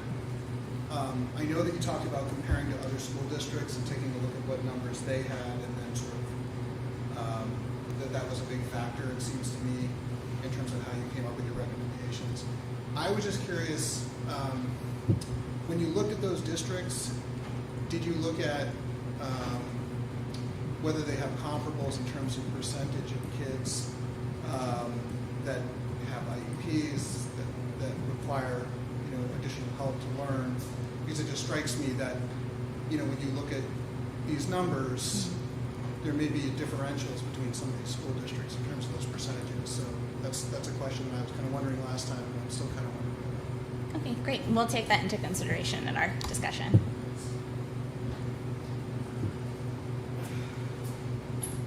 Rita Blanchard, Barton Corner Road, Hopkinton. I just want to speak that I'm appalled the school board member is lobbying against parents. And I have the bills with me. I have the original bill and the modified bill. And there's nothing in there that endangers any student. But what it does, it endangers the communication between the student and the family. And I think y'all need to really look at that. There's probably an unwritten rule that you shouldn't be lobbyists, in my mind. It's my opinion. There is a House Bill 1033 that got tabled that would make this totally inappropriate. So, guess I'll be going to Concord to get that back on the table, off the table. Your 4th grade class, I did the math, and it comes out to 15.3 students for this year. So you moved a 5th grade teacher down to an ESSER fund position and hired a new 5th grade teacher. And my understanding is that ESSER fund was not even for a full year, it was a half a fund. Like we could fund it halfway, not the entire way. So my question is, what are you gonna do then? Because the policy I looked at that you're working on says that if the class size falls below 15, then it would be discussed. 15.3 is like not far off from that 15. So I'm very confused about that, and I believe there was like 72,000 funds in the ESSR fund for the teacher last year, so I'm not sure how much is left of that 72 grand. I look forward to hearing more discussion on that. Any other comments? Hi, Laura Bodwin, 185 Maple Street. I just wanted to thank you for your work on the class size, and as a former public and independent educator, I can say that there's so much more that goes into class size than people acknowledge. And to Jonathan's point, looking at our use of aides and special ed in classes and how much more you may need to concentrate on one student in a class and then 5 students get ignored. And when you get above 18, honestly, because as a teacher, anything above 20, it kind of becomes a blur, and I don't think people want their kids to become those 2 or 3 ignored students because they have to focus on the ones they're legally obligated to or the ones that excel or their parents are involved. And that's just the reality of the numbers. Thank you. All right. Great. See people on the edge of your seat. Would you like any more comments? No? I'm going to close it. Come on up, Dave, if you're going to come on up. So I work in a district a lot larger than Hopkinton. Now, like in my classes, if there's not 16, they won't run the course. It's just that they don't even get it. So they have to have 16 to really run the class. But going back to here, so we're talking about IEPs or how many students need extra help. In these classes, there's like 3 or 4 adults. It's not just one teacher and 15 kids. There's the 2 kids that have IAs. There's this specialist, there's that specialist. At any given time for 15 students, there could be 4 adults in the classroom. I know our son had an IA, and IA helped other students as well at the same time. And the reading specialist is in, and the math specialist is helping to run the class. So we're talking like 1 adult for 4 students. This whole heartstring thing, no. I mean, my classes are big. I'm in a wood shop, some machines running. I have 25, 23 kids. Yeah, it's a challenge. But, you know, it's not undoable. It's not impossible. No one's lost a finger yet or a hand. Thumbs up. Bad pun. So this whole thing, like, oh my God, Johnny's gonna be 1 of 16. How's it gonna do it? Well, there's 4 adults in the room. You know, and that's the part that keeps getting eliminated from this conversation. So, just thank you. Great. All right. With that, I'm going to go ahead and close public comment for this evening. Thank you all. Jim, I believe you had something you wanted to make note of? Oh, I just wanted to clarify, and it's just language. So I'm a registered lobbyist. That's what I've done for 18 years of my life. Not an education policy. What Norm did is not lobbying. Norm is not paid by the district. Norm's not paid by anybody to represent a point of view. There was a public policy going through a public process that Norm signed his name onto a letter. And so I just want to clarify, Norm is not lobbying on behalf of the Hopkinton School District. He's not a lobbyist. He was a concerned citizen who signed a piece of paper with his name. So. No, he could have written his own letter, Jim. All right, public comment is over. Great, thank you. right, we're going to turn back now and talk about class size. So we did hear some more comments this evening. A couple of things of note would be looking at, who is the one who implements this class size policy. So it's not us. Really what we're doing is we are setting guidelines that our superintendent and our principals, the managers of our school district, will be implementing based on best educational processes. So taking into consideration the educational needs of students, taking into consideration the unique aspects of different classes and grades, taking into consideration the fact that for a full year we have needed IAs. We have not been fully staffed for IAs for an entire year. And that's something that, our district as well as other districts are always looking for.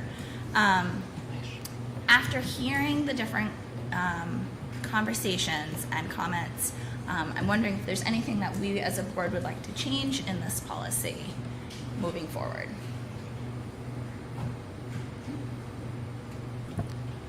No. If not, I'm going to go ahead then and look for a motion to approve policy IIB class size as written. So moved. All right, any discussion? No. Hearing none, all in favor? Aye. None opposed. So thank you all for that. There is a need this evening. Any old business, other business, anything else we missed? Always want to check. Great.